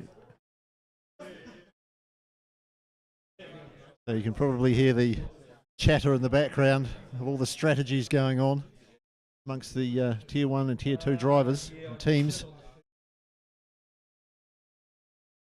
And of course, we've seen in the 5 lap races, particularly with the Tier 2 drivers, if they knock each other off out of the track, that took them out of the result effectively because they weren't able to get that time back.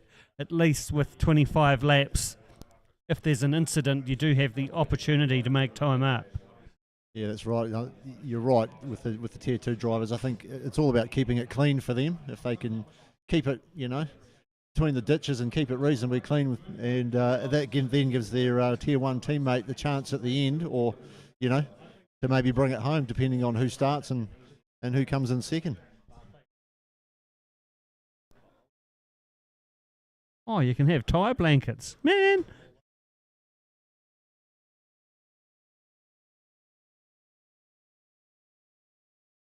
Oh, mate, the V8 Ute love that. So, some nice warm boots to put on at the pit stop.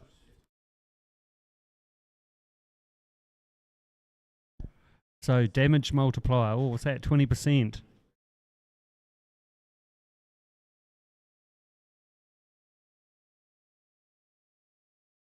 So we haven't seen anyone blow an engine or a gearbox yet like we were having last season.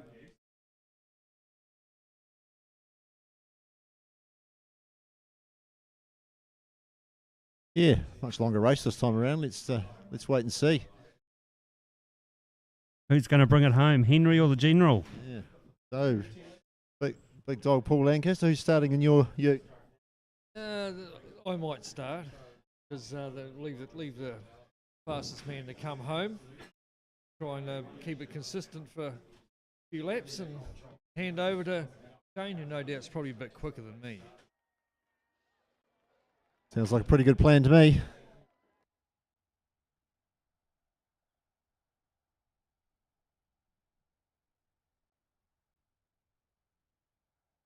Yeah, definitely about keeping your nose clean if you are the Tier 2 driver starting.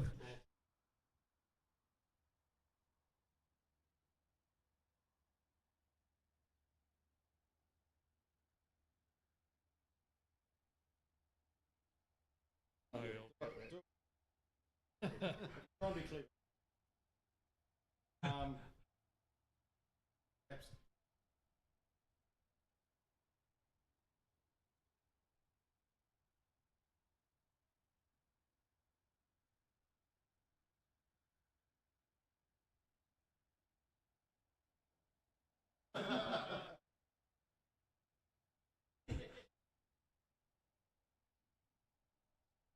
Okay, so South Canterbury Removals are putting up a prize at the end of the season.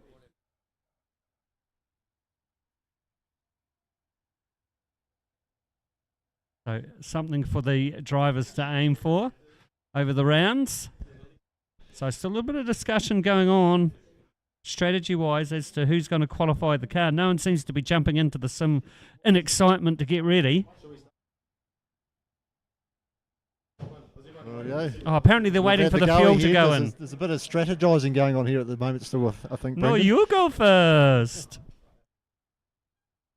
All right, so let's see. Paul Artu's got in. We can see Lancaster's in. Car's just So it looks like we've got Dallas Redhead in as well. The so 8-minute qualifying session for our 25 lap enduro at the Brno circuit, Czech Republic. So Paul Lancaster's headed off out the road and the South Canterbury Removals Falcon. As we've discussed earlier, you want to be in your clear airspace. Try and get a good time in.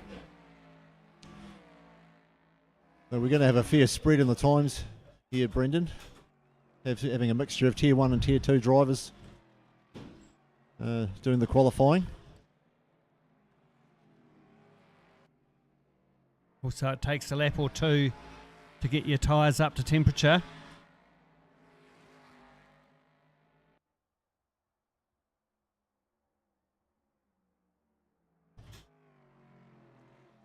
So through the right-hander. Right again.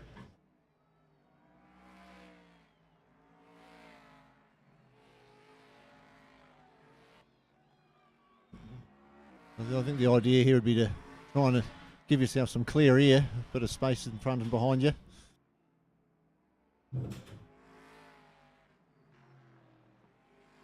Yeah, at least you don't have a lot of vehicles to contend with. It's not like trying to go out in a 2K Cup session and trying to find your clear space on the circuit.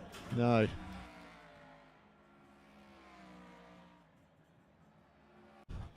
So there's the Team HOSS Falcon. Remember, if you're looking for something to do, particularly as the weather heads downhill over the winter, come down, spend a few hours at HOSS in the Arcade Timaru. Yeah, and of course you got the flight simulator and the golf simulator as well, if those are the things that tickle your fancy. Still waiting for a motorcycle simulator.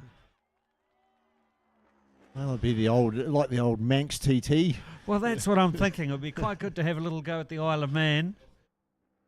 Like listening to Greg Murphy and Steve McIver last night on Sky Speed. They reckon the people there have flip-top heads and they take their brain out before they get on the circuit. But there was a New Zealand rider that's got a ride with Paget Honda. So we'll have a Kiwi over there. Yeah, you certainly have to be a little bit different and incredibly brave to race that over there. You see some of the helmet footage and stuff like that. It's just like, yeah, no thanks. So looking at the Johnny Small, James Swaney HOSS Sports Simulation Falcon. So they're sort of 3.5 seconds, or 3 seconds quicker than anyone else straight off the bat. Yeah, this lap here, though, we'll see some times put on the board. Looking for a 2:18, 2:19 perhaps in the racing. We did see Alex Spray get down to a 2:16.1.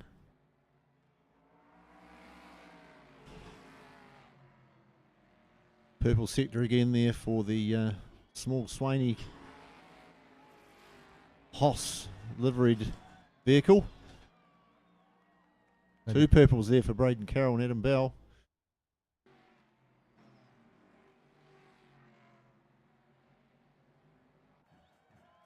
So Paul Lancaster there in the South Canterbury Removals Falcon. He let the Kmart Holden through. So two purples there for the Kmart Holden.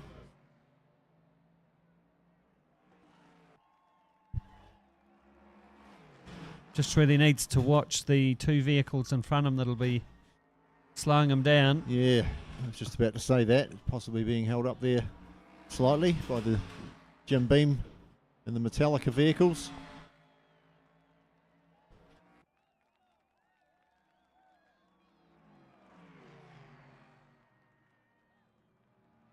We've got a wee touch there too. Probably going to ruin his lap. Oh, a little bit loose coming onto the front straight. So a 2:17.9. Johnny Small, James Swaney. Braden Carroll, Adam Bell go through.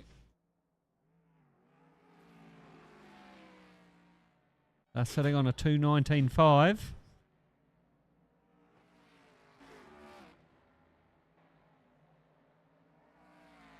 So the Dallas Redhead Morgan Dorcar just up into fifth that last lap with a 2:22. Good Richie Beno lap time there. So 2 minutes 20 left to go in the qualifying session for our 25 lap enduro. Just focusing on the Johnny Small, James Swaney HOSS Ford Falcon. And they're currently topping the charts at a 2:17.9. So Braden Carroll, Adam Bell there, and the Kmart Holden. They're on a 2:18.3.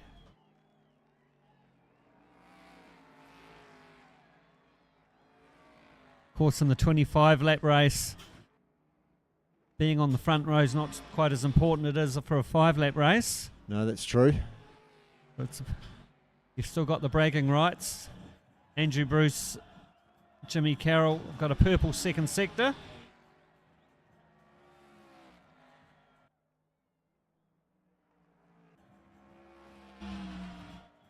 Oh, a moment there for Paul Lancaster in the South Canterbury Removals Falcon.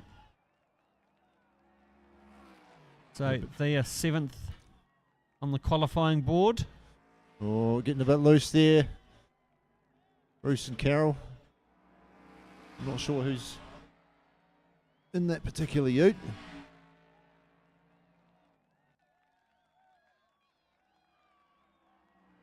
Might be Andrew Bruce, I think.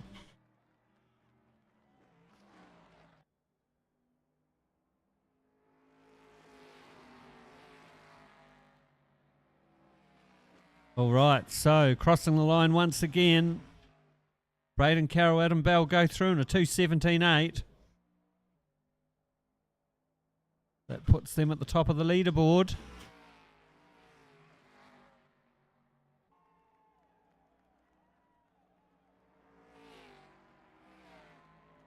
Still waiting for Paul Lancaster to put through a representative lap in the South Canterbury Removals Falcon. Also Billy Manson, Nathan Kippenberger. Still to set a representative time. Another purple sector, first sector there for Braden Carroll and Adam Bell. Clear air in front of them. Let's just see how that works out for them.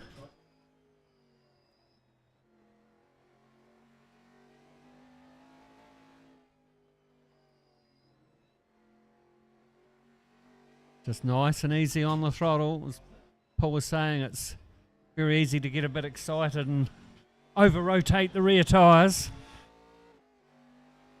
Yeah, especially on this particular corner here. It's uphill into the corner and downhill out. Just lighten up the back end of the ute. You go over the crest. It's nicely balanced on the steering wheel and the throttle.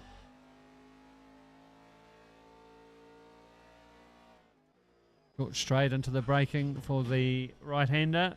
197 kilometres an hour there heading into that corner.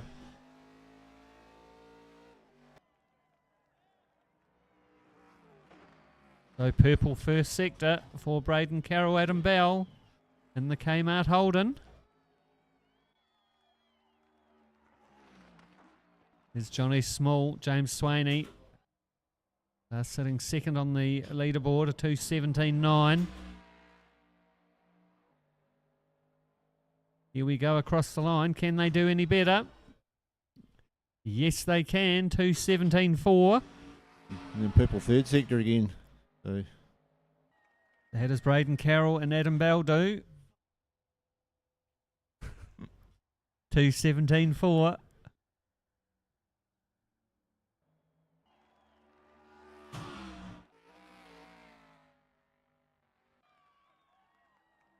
So the Morgan-Dor Dallas Redhead Gatorade Cookie Monster Elmo machine.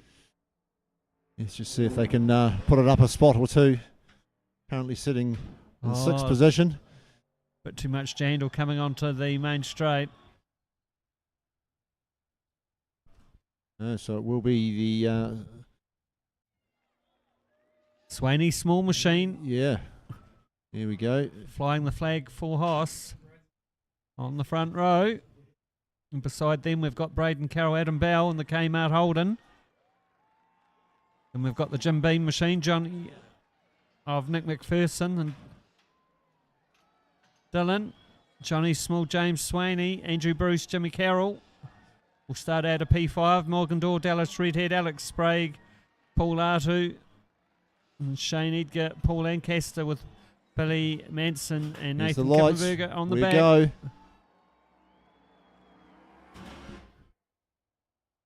So once again, let's just see how turn one pans out. Oh, who's looking a bit Looking racy? pretty tidy at the moment. Yeah.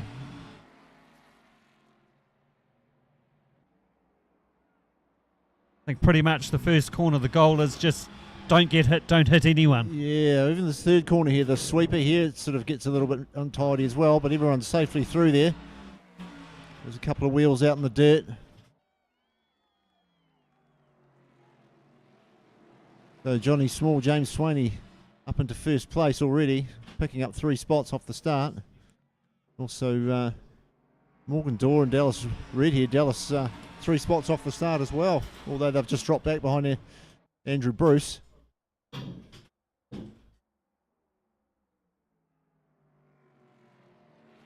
So the Kmart Racing Holden just takes a slightly tighter line, turning into the first right-hander. Redhead dropping a wheel out into the gravel there.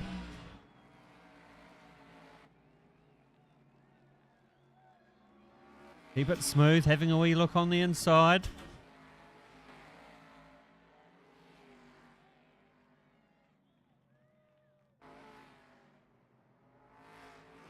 So Paul Lancaster just sitting in P7 in the South Canterbury removals vehicle there at the back of the shot. The first 3 just opening up a bit of a gap over the chasing pack. Not huge, maybe 40, 50 metres or so. There's Paul Lancaster just having a look down the inside there of Nick McPherson, Dylan Dalrymple.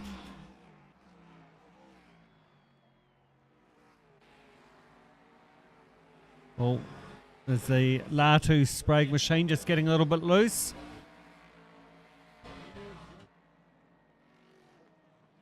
Up the hill they go, as I say, past the 100-metre board. And braking for the left-hander. Riding the curb there, the Brembo Falcon.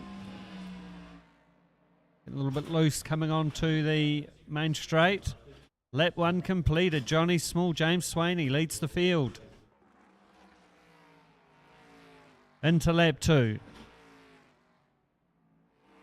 So 2:28.0 from a standing start.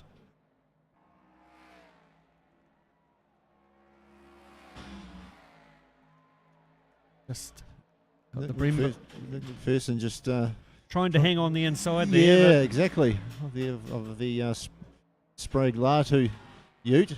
He's sticking with him. Yeah, they're going to have the inside though for the left-hander.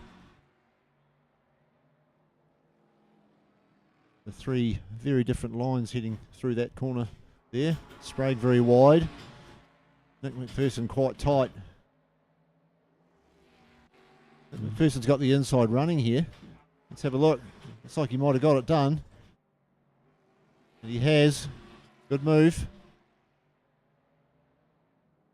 Right, just got the So South Canterbury it's, removals vehicle, just keeping it on the back of the queue. That drops Latu back into 6th. So the Carroll Bell car still trying to chase down the small Swaney HOSS machine in P1. Long way to go though, for 25 laps. Just moving left and right.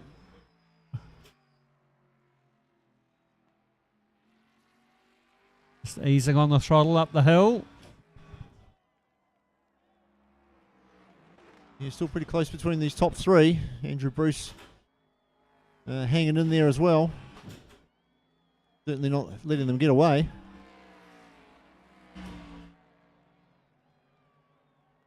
Up the hill they go once again, past the 100-metre board.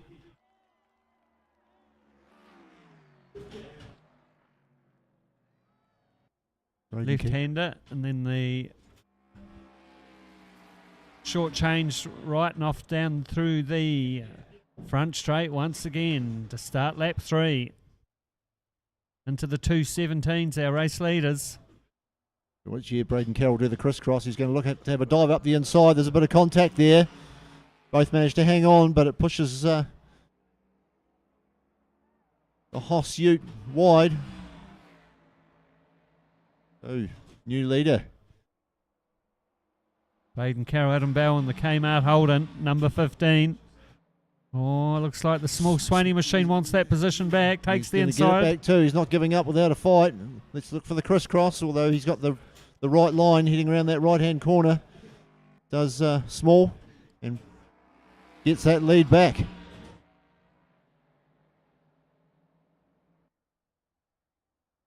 I think if the Jim Beam Falcon just sits there and keeps out of trouble, he might inherit a position. Well, we've had a tap. He's going to There we spin go. around.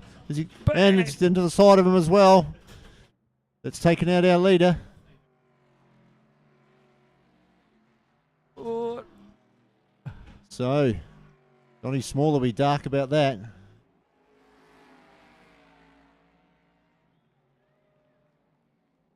Braden Carroll, Adam Bell back in the lead. Elevates Andrew Bruce and Jimmy Carroll up to 2nd. Bruce looking at, oh, that's not. Bruce just tucked in behind him. Johnny Small now down in 5th position.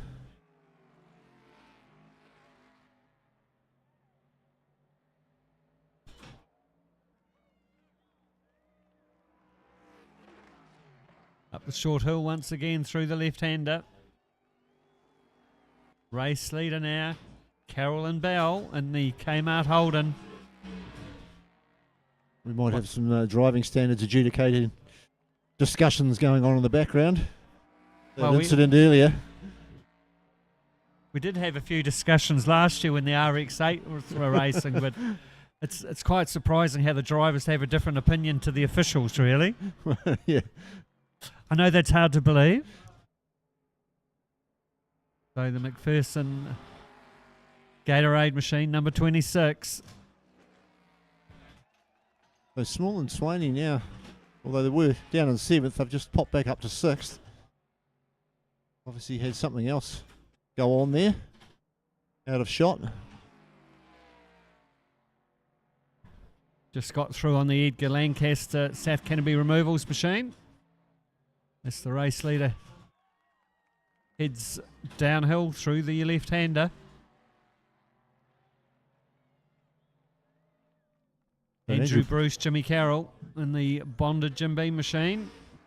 Trying to keep them in sight. Yeah, definitely hanging in there. Not letting him get away. Enough to stay in his mirrors and let him know that he's there. Keep the pressure on.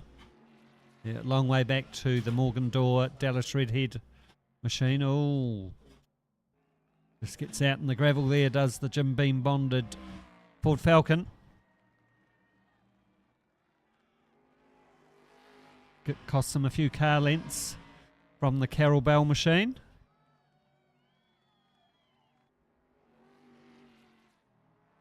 Bruce has just dropped back there a little bit. You know, another 20, 30 metres. So here we are looking at the McPherson Dalrymple Ute. This obviously sounds like the party part of the circuit, doesn't Must it? be. It's the zoo. They've buried all their chili bins up on the circuit and getting into it. Dug out the Victoria bitters, or very tight line there in the Brembo Falcon. That's Dallas Redhead in front of Nick McPherson and the Elmo and Oscar the Grouch Ute. I think you'll find it's the Cookie Monster. Oh, geez. I'm not up with my, you're correct, it is too. Not up with my Sesame Street characters these days, Brendan. My kids are a bit old. They're a bit old, and just remember, all I know now is that cookies are a sometimes food. Oh. You can't eat cookies all the time now because that's not the right thing to do. Oh, that's not cool. No, I don't think so either. Anyway, they head off down the main straight once again, starting lap 5.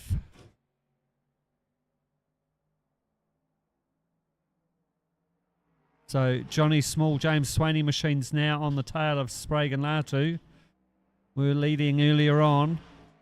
Then they had a little bit of assistance off the circuit. Just trying to make their way back through the field. Oh, getting a bit loose. He's lost it again. He's managed to gather it in without going off track. You've just put the mockers on him, Brendan. He's dropped right back now. There's 100 metres between the two of them. Yeah, and then we can see in the background there Paul Lancaster and the South Canterbury Removals Falcons still holding down P7 with the Billy Manson, Nathan Kippenberger machine just at the back of the field. P8. That's the Nick McPherson Ute there, just looking to have a look up the inside. Of Dallas Redhead. Not quite close enough to force a move. Definitely giving him, Dallas Redhead, though, something to think about. He's all over the road. Well, I can see his rearview mirror from here, and it's quite full of Nick McPherson's Ute.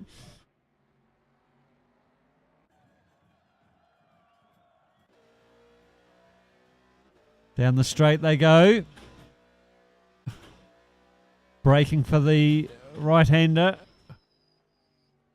So tight line there.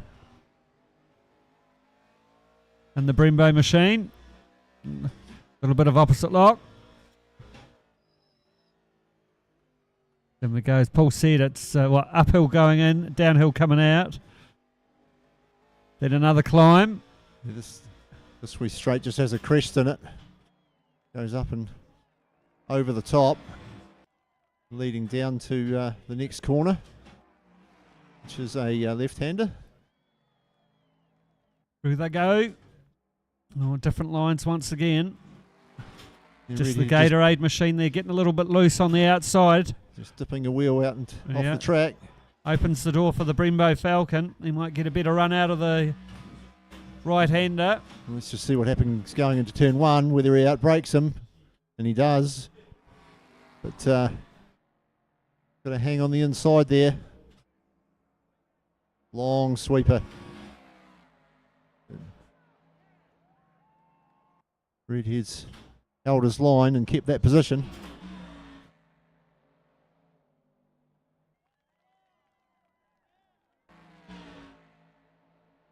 So the Johnny Small James Swaney machine. They're in P5. House of Sports Simulation Ford Falcon. This battle's still going on here between McPherson and Redhead. Oh, Redhead gets a bit wide.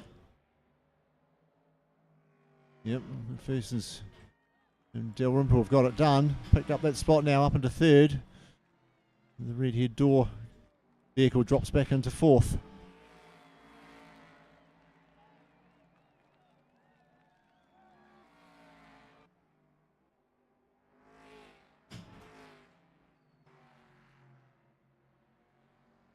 So what are they doing? They're in the 220s. The two drivers up front in the 217s. If you look at the field, it's fairly well spread out. No one really close enough at the moment to be forcing anything. No, race leaders, Braden Carroll, Adam Bell and the Kmart Holden. Nearly a 4-second lead over the Bruce and Carroll machine. There it is. The Jim Beam bonded Falcon. So halfway to the point where our pit window will open too. So a 2:16.8. We've seen a 2:16.1 at the earlier sprint races. Of course, the Kmart Holden not under pressure at the moment, so can take their own lines. No, 4.25 seconds back to Andrew Bruce, who's still just keeping him in sight. Don't let him get too far away.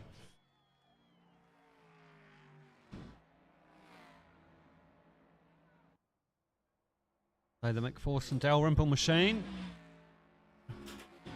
That's leading the Door Redhead Gatorade Cookie Monster Elmo Sesame Rocket. Street. Yeah.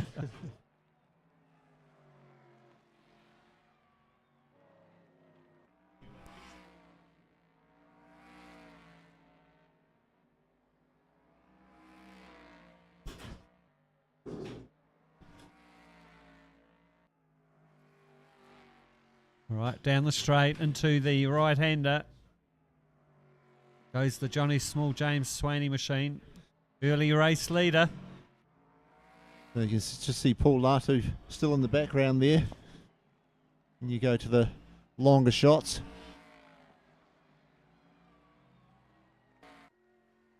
Another 5 seconds back or so. That is Paul Latu there. You can see the Johnny Small vehicle up in front there once he gets onto the straights. There it is. Not too far ahead.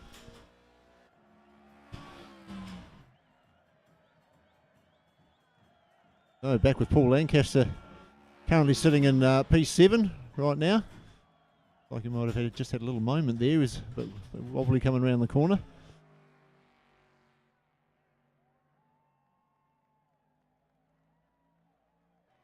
So Paul Lancaster teamed up with Shane Edgar tonight. He will take over sometime between lap 12 and lap 16. So another fastest lap for the Kmart Holden, 2:16.4. Lapping a good 3 seconds faster than the rest of the field.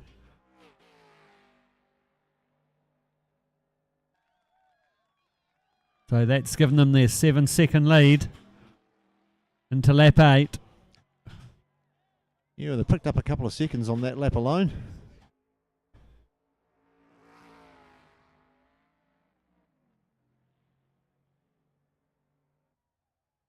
So how's the Dalrymple Redhead tussle going? So 4 seconds or so between them. Just the race leader showing how it's done in the Kmart Racing Holden. Yeah, definitely got it dialed in, nice and smooth. So now we've got the HOSS Falcon trying to chase down Cookie Monster and Elmo.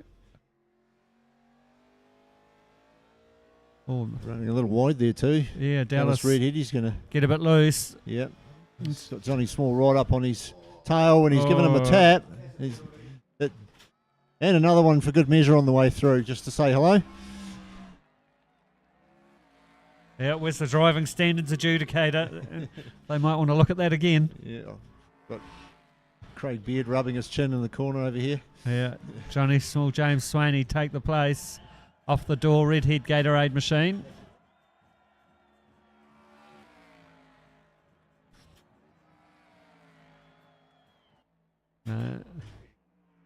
Shane Edgar's giving us his opinion about that.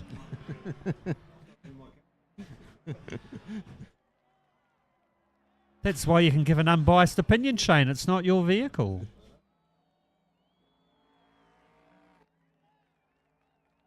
So there we go. The Johnny Small James Swaney machine. Next car 7 seconds up the road. It's just disappearing out of view now. The McPherson Dalrymple Brembo Falcon.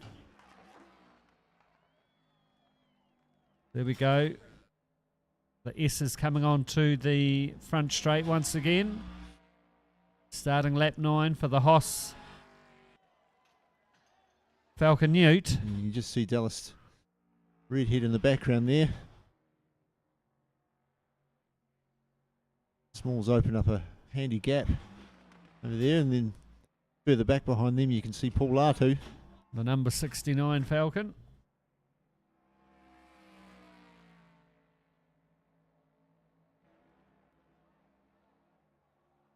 Taking a nice smooth line through the big right-hander.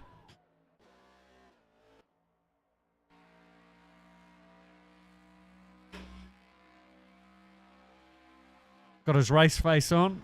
Down through a couple of cogs.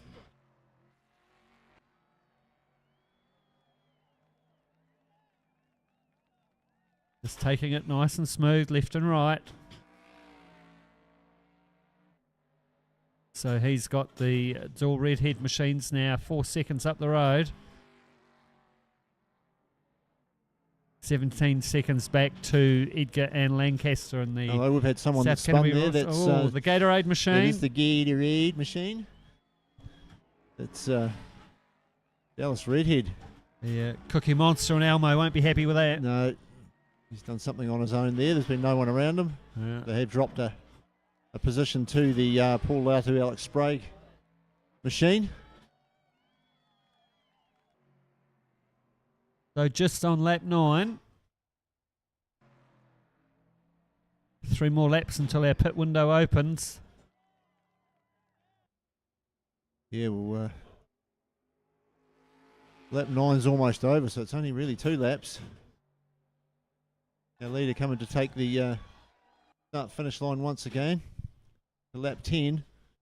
So 2 full laps and our pit window open. Start to see a little bit of action here at HOSS in the Royal Arcade.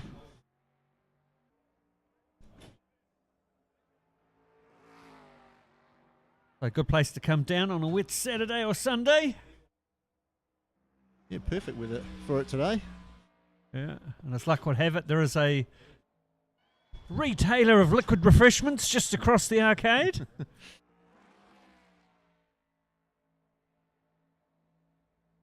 So there's the Johnny Small James Swaney House of Sports Simulation Falcon.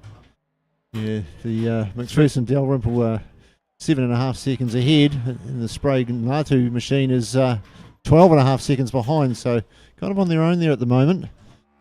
Johnny Small.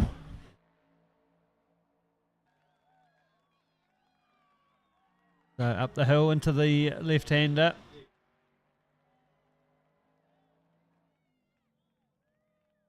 So 2:19.1 on their last circuit. Race leaders are in the 2:17s.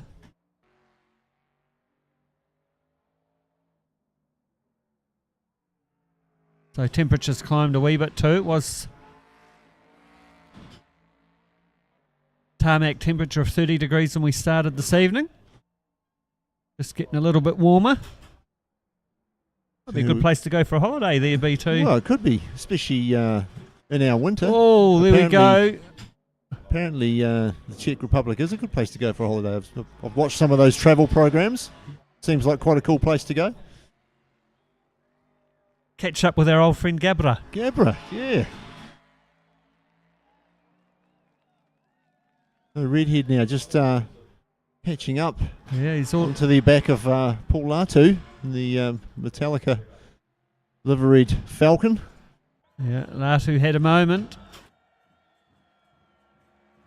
Up past the zoo again. The cheering. Yeah, I think that's where we'd have to go. All right, through the right-hander.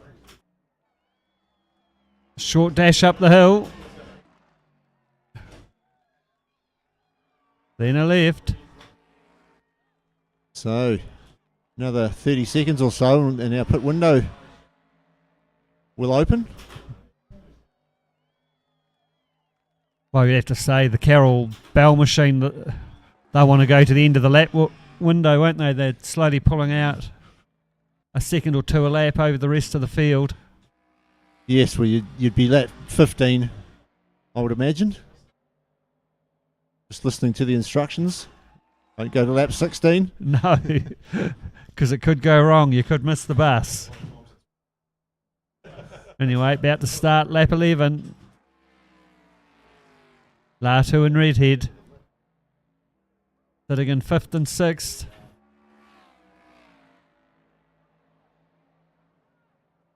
Still Braden Carroll, Adam Bell and the Kmart Holden showing us how to do the job.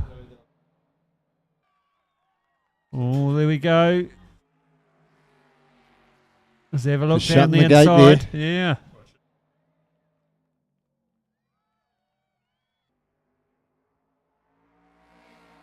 Can you get bragging rights before they have a driver change?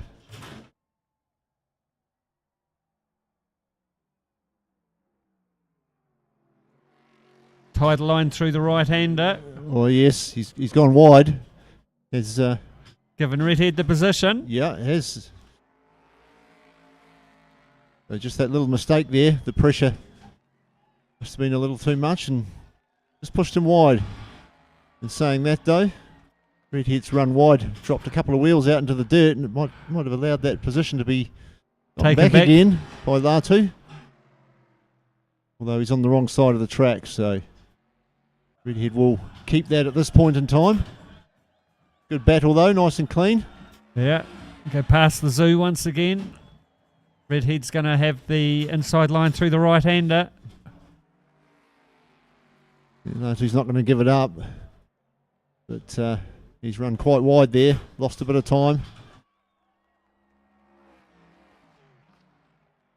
Okay. Through left. Right, then another climb. Up the hill they go. We're now into lap 12. So from now on, we're going to potentially see some driver changes. Yeah, so convincing lead there for the Kmart Holden. As we have the Redhead Latu battle start lap 12 for them. All the Cookie second, Monster and Elmo leading the way. all the second drivers queued up behind their respective sims now, ready to go. Just Shane Edgar cheering on his driver. Getting him psyched up before he has his pit stop and driver change.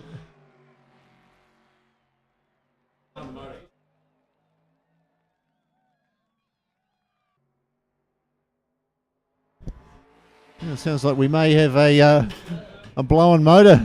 That's the Paul Oh, Lancaster no. Shane Edgar right before the pit window, so they're done.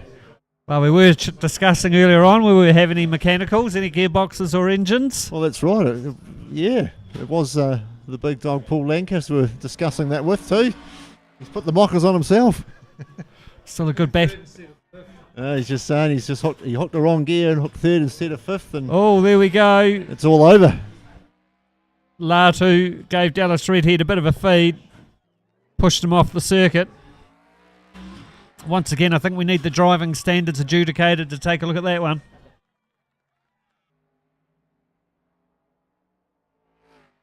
So now into the 13th lap. So it's still the Carroll Bell, Kmart, Holden out in front,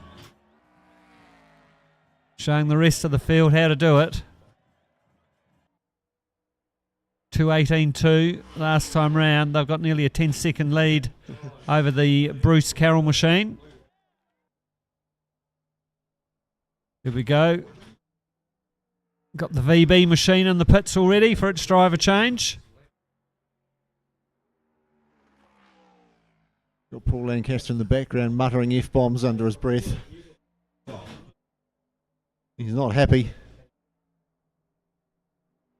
So you might get to see Shane Edgar do some laps on a reset.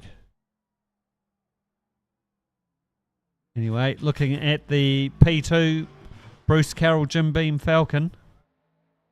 So they're nearly 10 seconds in arrears off race leaders, the Kmart Holden. We are in the pit window. Have seen a driver change for the VB machine. So Billy Manson, Nathan Kippenberger. There we go, car 69. Yes, it's Alex Spray. He's hopped into the Metallica Falcon. Yeah, that'll be Alex Sprague in there now. Paul Latu's climbed out. Let's see what Alex can do. He's been the fastest driver this evening. Has put in a 2:16.1 earlier on in the sprint race. So what's he got to make up? Well, a little bit out of kilter at the moment, isn't it? Well, that's right. So he's 55 seconds behind the vehicle in front, but they're yet to pit. That's right. So plenty of clear track. Yeah, it'll all become clear once every driver or every car has pitted. Leaderboard time's just a little bit out of whack at the moment.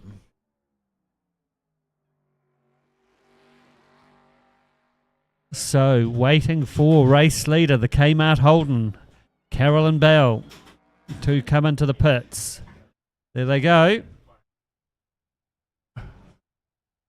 And then comes the Jim Beam Falcon as well. So Carolyn Bell and the Kmart Holden. Looks like they might get out and retain their lead. Yep. Andrew Bruce out of the Jim Beam car and Jimmy Carroll in.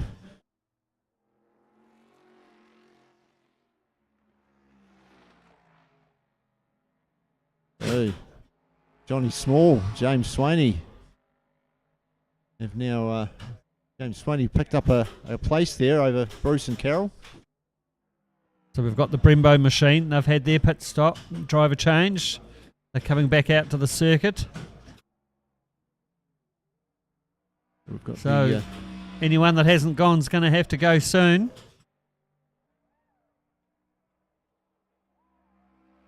Just a wee bit of oversteer there from number 31. The McPherson Dalrymple machine. The RP4, 19 seconds behind the Bruce Carroll machine. Yeah, the field's still well spread apart now after those pit stops. All double figures at least between all the different vehicles. So we've got new race leader, Small and Swaney. Jumped up into P1. Carroll and Bell into second.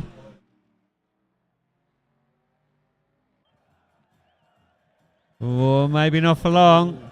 Yeah, running a bit wide there. That'll be James Swaney. Out in the grass for the House of Sports Simulation Ford Falcon. So it makes you wonder whether the Carroll Bell Ute had a bit of a moment. Because they had quite a bit handy sort of a lead.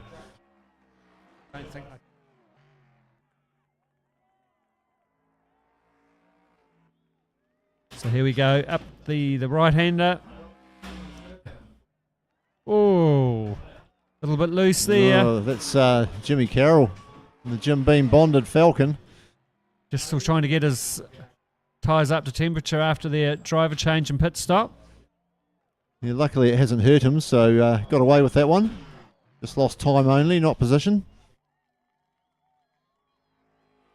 So there's the Dalrymple McPherson Brembo machine sitting in P4. Bruce and Carroll are 10 seconds up the road. So on lap 15 of 25.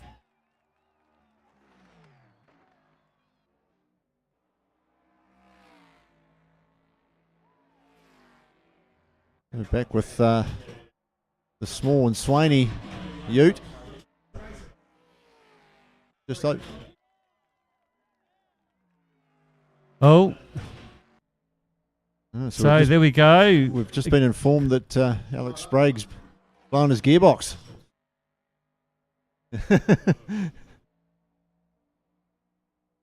So 6 cars, or Utes I should say, left running.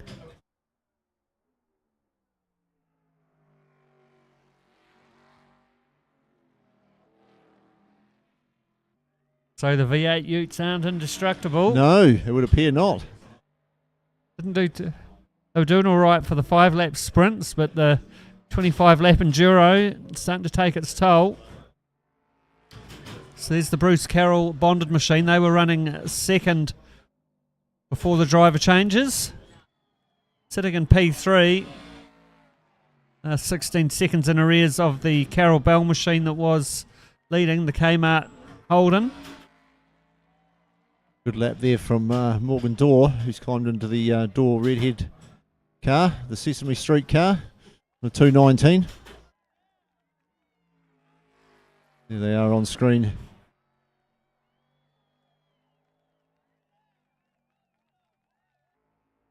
So, just building back up to speed once again after driver changes. Well, the next car up the road for these guys is 40 seconds up the road, so an awful lot of work to do. Yeah. So Manson and Kippenberger, they pitted early. They're back into the 219s. They've got their machine back up to speed. All right. So the HOSS machine is coming in for its driver change before lap 16 gets underway. So they're just pulling in behind the stricken machine of Sprague and Latu. Having to reverse up. So waiting for the HOSS machine to feed back into the field to see how they get on after the driver change. Here they go, coming out onto the circuit. So that's the McPherson Dalrymple car just going past there now. Okay, and then we've got the bonded Jim Beam machine coming across the start-finish line. So that means Laney will just slot into 4th position there. All right, so that's set the Braden Carroll Adam Bell machine, the Kmart Holden. They're looking all right at the moment. Still a wee way to go. So as you can see there, Andrew Bruce and Jimmy Carroll are not too far up the road, just under 3.5 seconds.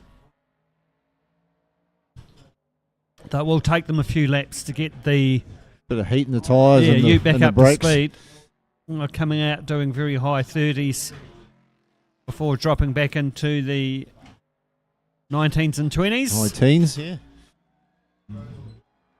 But a 220 there from the race leader, the Kmart Holden.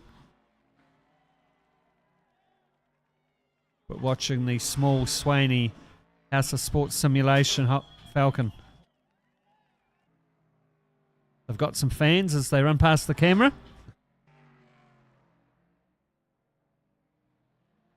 And to the right-hander. So as we've seen, they're going to have to take care of their machinery to get it to the end. We've had a blown motor and a blown gearbox.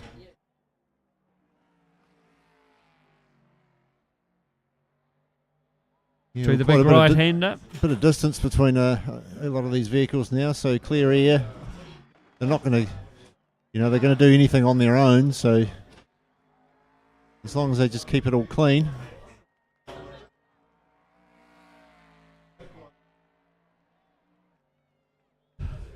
So the big climb up the hill for Johnny Small, James Swaney. You can just see the Bruce Carroll machine was disappearing out of shot as they were climbing the hill through the S's.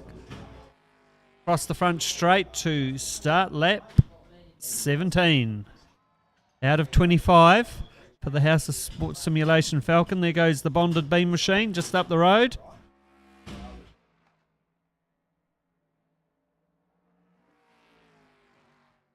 So through the big right-hander. Must seem never-ending as you're going round at B2. It's huge, isn't it? Go on forever. Through they go, making V8 noises. Over the crest of this hill and then round the left-hander. So good time there for Morgan Dorr, Dallas Redhead. Yeah, getting quicker each lap. Yeah, they go through in a 2:18.2. So up over another small crest.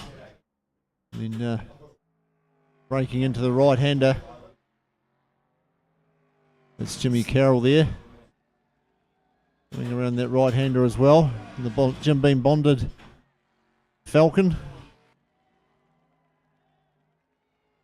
Oh, getting a little bit loose. Oh, very busy on the steering wheel. Gathers it up.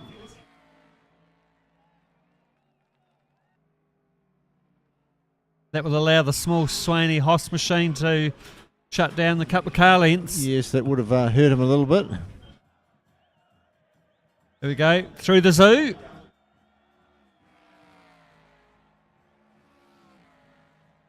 Then at the end of the straight, breaking in for the right-hander. Only 2 seconds between those two vehicles now. And slowly but surely dropping.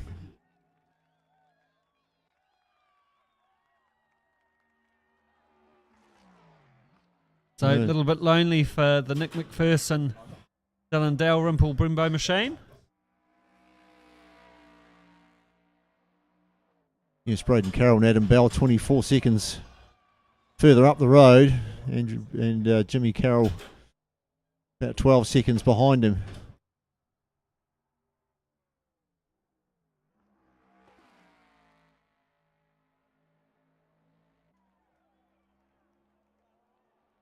So how hard do you chase? So he's over a second a lap faster, but still 24 seconds. Only got 7 odd laps to go. It's a lot to shut down.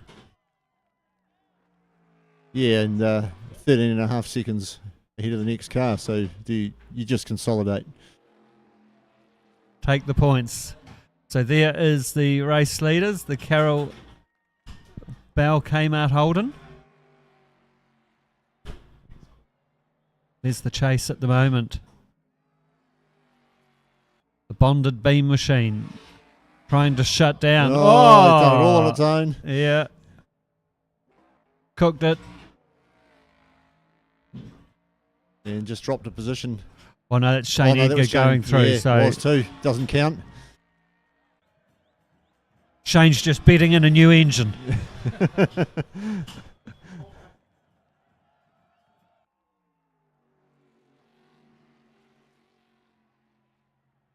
Okay. That was a 25-second lead, now 14. So we think the Kmart Holdens have a little incident all of its own. It's the VB holding up in front of it there.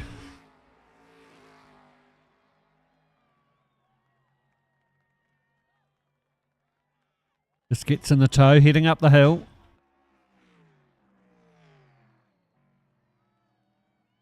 And you've got the wee right-left S's coming onto the front straight. They'll start lap 19. Yeah, so that'll be Benson and Kippenberger up in front there. Yeah, so they're a lap down Gonna nearly. be, just about lap traffic.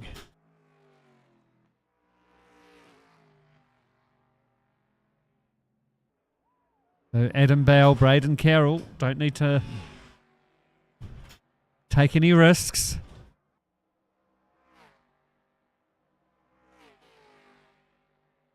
Just counting down the laps. So lap 19, 25, 6 laps to go. Be a spread between the field. So the McPherson Dalrymple machine, so they're doing just over a second a lap faster. But they're not going to shut it down in 13 Oh, seconds we've had a without spin another here. incident. Oh, who's that's that? Swaney. The Swaney small machine. Heard a bit of despair in the background. At least the language wasn't colourful this time. Oh, it was very restrained.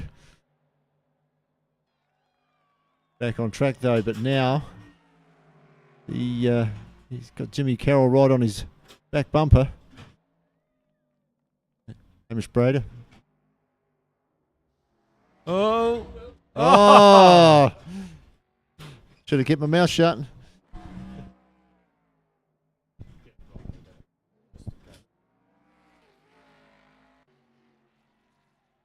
So we go back to the race leader, 13-second lead. So that's allowed the Door Redhead machine to sneak up into 4th position. Oh, just a wee twitch there from the Kmart Holden. Just keeping the Billy Manson, Nathan Kippenberger VB car in sight. That's kind of all he has to do, really, isn't it? Maintain that distance and follow him around for the next 5 laps. Yeah, they start lap 19 as our leaders start lap 20. Just doing comfortable 220s.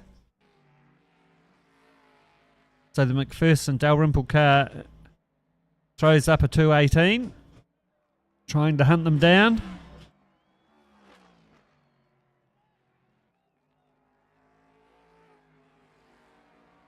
So Bruce and Carroll and the VB machine are on a 234 for the last lap.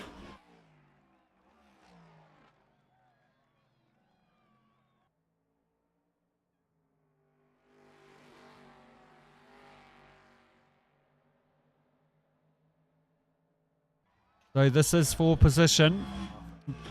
He's just slowly catching up onto the back of Morgan Dorr, who's in 4th position currently.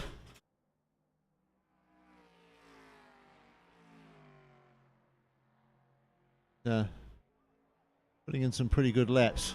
Yeah, through the big right-hander goes the bonded Jim Beam machine.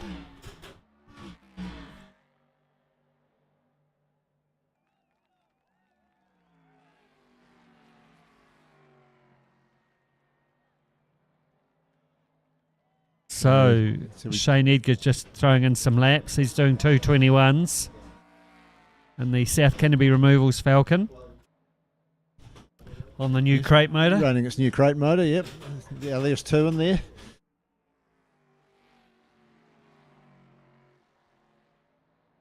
Oh, getting out in the grass a little bit there. It manages to hold on to it. The gap's not really closing.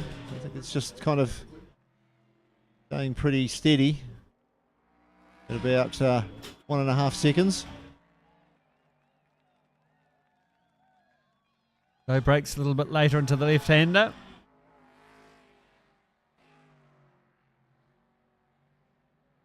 Trying to hunt down the Gatorade machine of Dawn Redhead.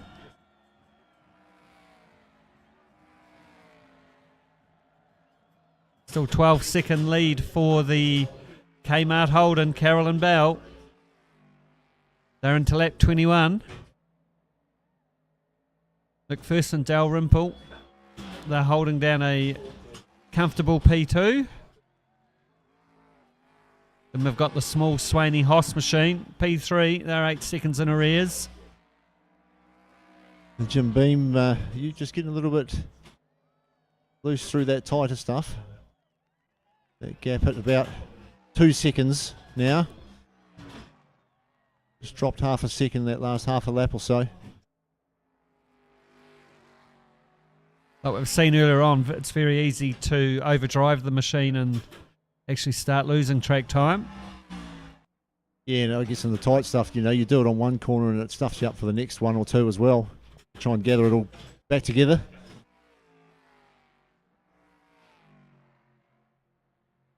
So big wide line there for the Jim Beam bonded And Falcon Ute. he just drops that rear wheel off again. See, that's hurt him a little bit more.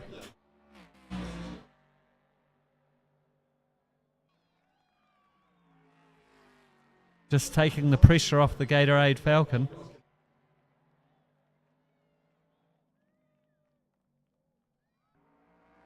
Still plenty of time to make something happen. Yes, 4 laps still left to run. They are, 2 minutes, 20 laps. We've still got, 10 minutes left of racing, really. Oh, Billy said he has reviewed some incidents. Oh, There could be some penalties. driving standards adjudicators Yeah. dropping some hints here.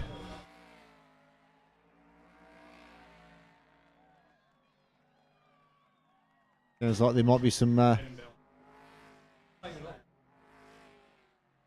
penalties handed out at the end of the race by the sounds of things. So there is P2. So that could potentially shake things up a little bit. So slowly closing the gap to the Carroll Bell Kmart machine. We can see it in shot. He's just going the right-hander at the end of the straight as the McPherson Dalrymple Brembo car comes onto the main straight. Just over 10 seconds.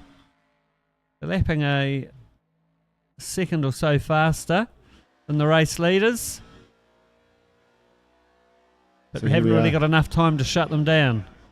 Here we are on board with the Nick McPherson and Dylan Dalrymple Ute sitting in second place. There'll be a point where you'll be able to look up ahead and see the Braden Carroll, Adam Bell Ute about 10 seconds, 10 and a half seconds up the road. You can just see it disappearing around the corner there now. I must say it does get good gas mileage. He's been flogging it for quite a few laps now and is still sitting on fuel on the gauge. Just to the right hand of the dash there. If only it was like that in the real world. I know.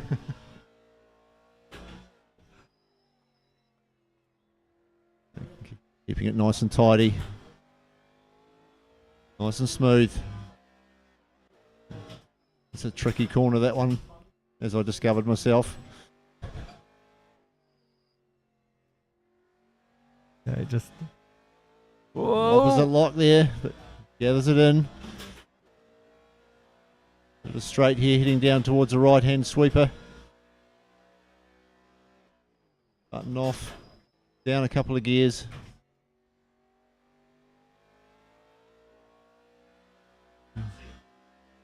Just a little bit taily again there. You'll just ease it round the corner here, drop down a gear.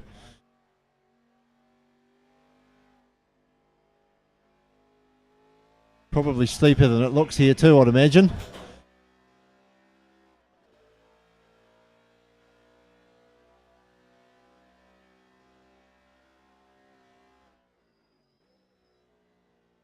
All right, then we've got the left-right S's come across the front straight once again. Nice and tidy there. Left hand on the ripple strip. Down the front straight. So the Brembo Falcon starts lap 23. So he's closed that gap up by a couple of, or at least 1 second anyway. Down into 9.5 seconds there now.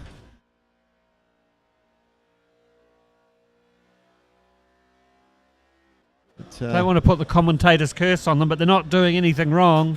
Just that they're not doing enough right to close the gap. well, it's going to have to be, they have to do everything extremely right, I think, to close up that gap. 9.5 seconds and 2 laps to do it. So there is the race leader, the Kmart Holden, number 15. So they did lead first half of the race before the driver change. And then as the field shuffled through the pits and changed drivers, they came back out and got to the top of the table again. Have had a little incident of their own though, because they were out to a 25-second lead. Yes, well, I don't think there's anyone in there that hasn't, but they had enough of a lead to be able to absorb that.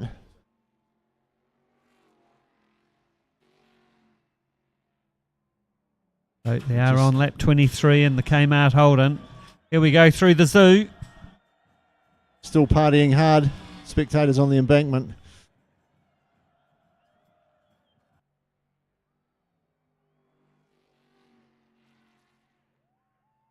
Another one of those big right-handed sweepers.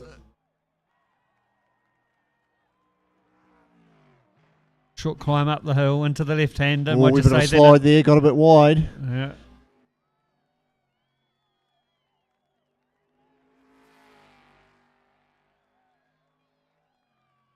Still 9.5 or just over 9 seconds back to the McPherson Dalrymple machine. Just keeping the Manson Kippenberger machine that's up the road in sight, the Victoria Bitter Holden.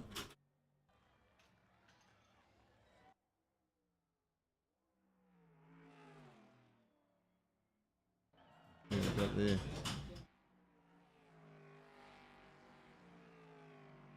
So there's the Bruce Carroll. There's Jimmy Carroll. Morgan Dorr just up ahead of him there. Yeah. 1.5 seconds The ahead. Jim Beam machine. That gap's been pretty consistent for the past half a dozen laps.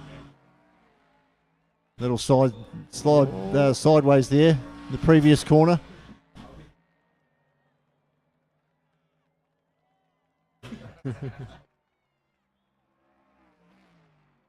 Yeah, who would you like us to talk about? Who do you think needs a little bit of bad luck? We can give them the commentators' clues for you. Oh, good drift onto the front straight. Andrew Bruce shaking his head in the background here. Yeah. So it's quite close between these three. There's only a couple of seconds between the small Swaney machine, the Door Redhead machine, then another couple back to Bruce and Carroll. They're starting lap 24 of 25. If anything, it is providing a little bit of entertainment.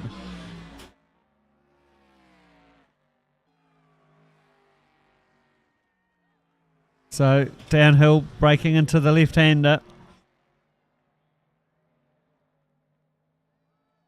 Then move to the left side of the circuit so you get the nice line through the right-hander. Short straight. It's the Johnny Small James Swaney car just up in front that you can see.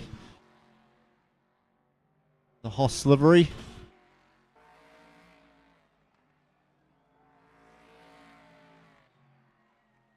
They're only 3 seconds in arrears of the Nick McPherson Dylan Dalrymple Brembo machine.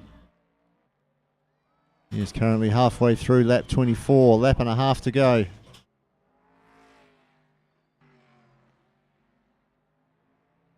Not sure if anyone's close enough to do anything on their own. The people that are close will be just hoping for a mistake by the competitor in front of them. And we have seen that happen this evening. We have. Just exercising my commentator's curse here to spice it up for the last lap and a half. Yeah. Oh no, don't harass the Cookie Monster and Elmo. So the Johnny Small James Swaney HOSS Falcon up the hill to the S's before you come on to the main straight.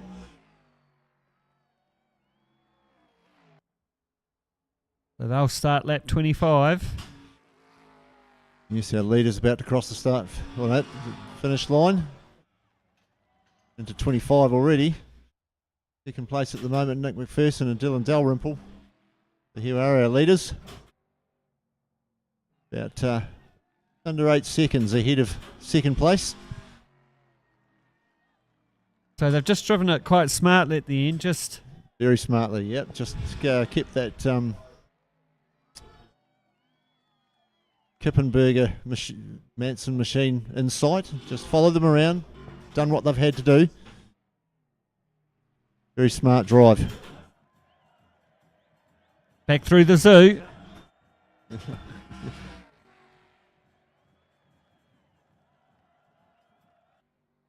These mad Czechoslovakian spectators.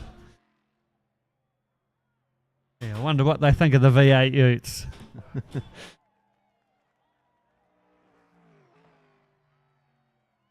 I don't know. They drive Skodas. What else do they drive there?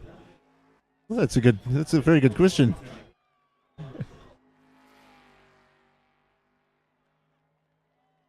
Anyway, up the hill for the last time goes the race leader.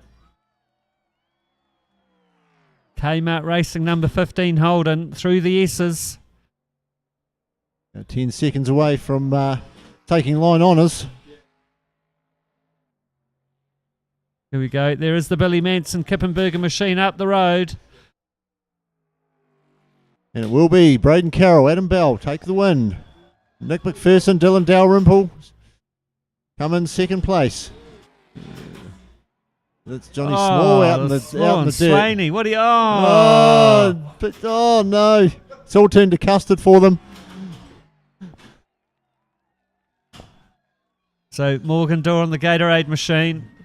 He's going to bring it home in third. Up the hill he goes.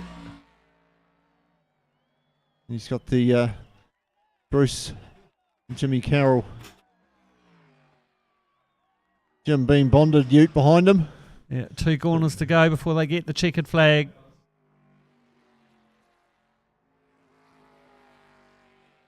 So there we go, third and fourth. Good race team. Well done, Cookie Monster and Elmo. Yeah, good result for them after a couple of incidents fairly earlier on. That's Billy Manson and Kippenberger right. there. So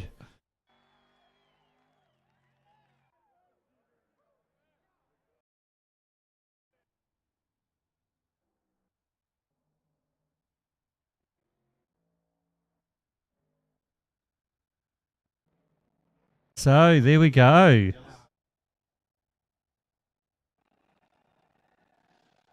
So here's a replay of the start. well, it was a good start too. It was nice and clean, no carnage.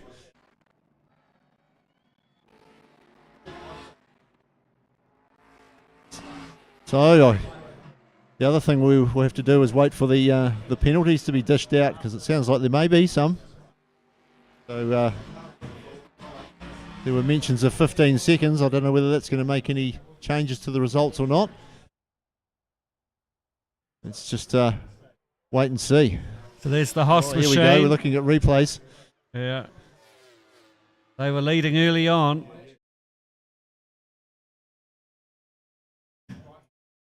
Swapping positions there with the race winners. Number 15, Kmart Holden. Watching Here it we all go. with the There's a Jim Beam wee machine. tap there. It's just enough to unsettle it, and then he boomed on the way past. Look at that. And carries on. Yeah. Yeah. I It don't was just know. that little kiss going into the corner that unsettled the rear of the HOSS. No, it was a touch. There was some assistance in that. Yep. That's right. We're just reviewing it now. Here we go. Here we go. Yeah. And then there. Wee tap. And then a big tap. For about a quarter of a second. Yeah.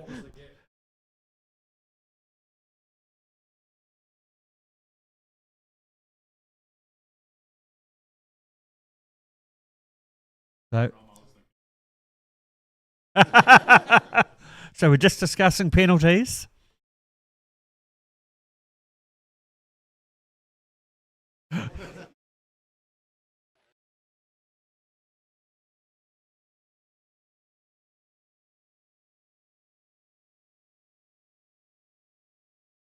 So there was a 7-second win. What do we think the penalty was worth?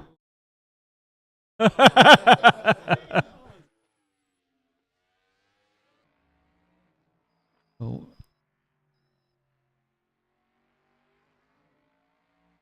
So what happens here? Oh, there's a wee tap. Oh.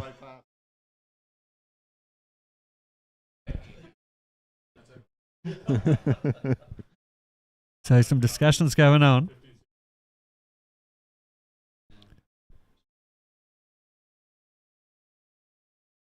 So 2 15-second penalties.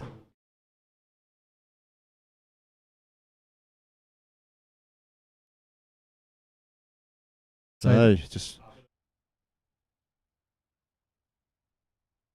Okay. Yep. So there we go. So that's going to change the results. 15-second penalty to the race leaders, which will drop them back in the field. And the other penalty was to the HOSS machine. Another 15 seconds for them.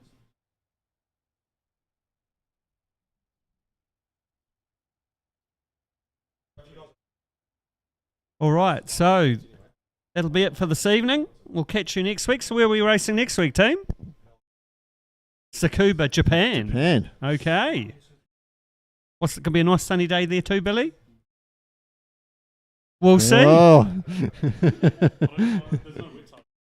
Oh, no wet tyres, so it will be a sunny day. Mediums it is then. Yeah, so regardless of whether it is when you're watching at home, tune in next week at 6:30 for the second round for the V8 Utes.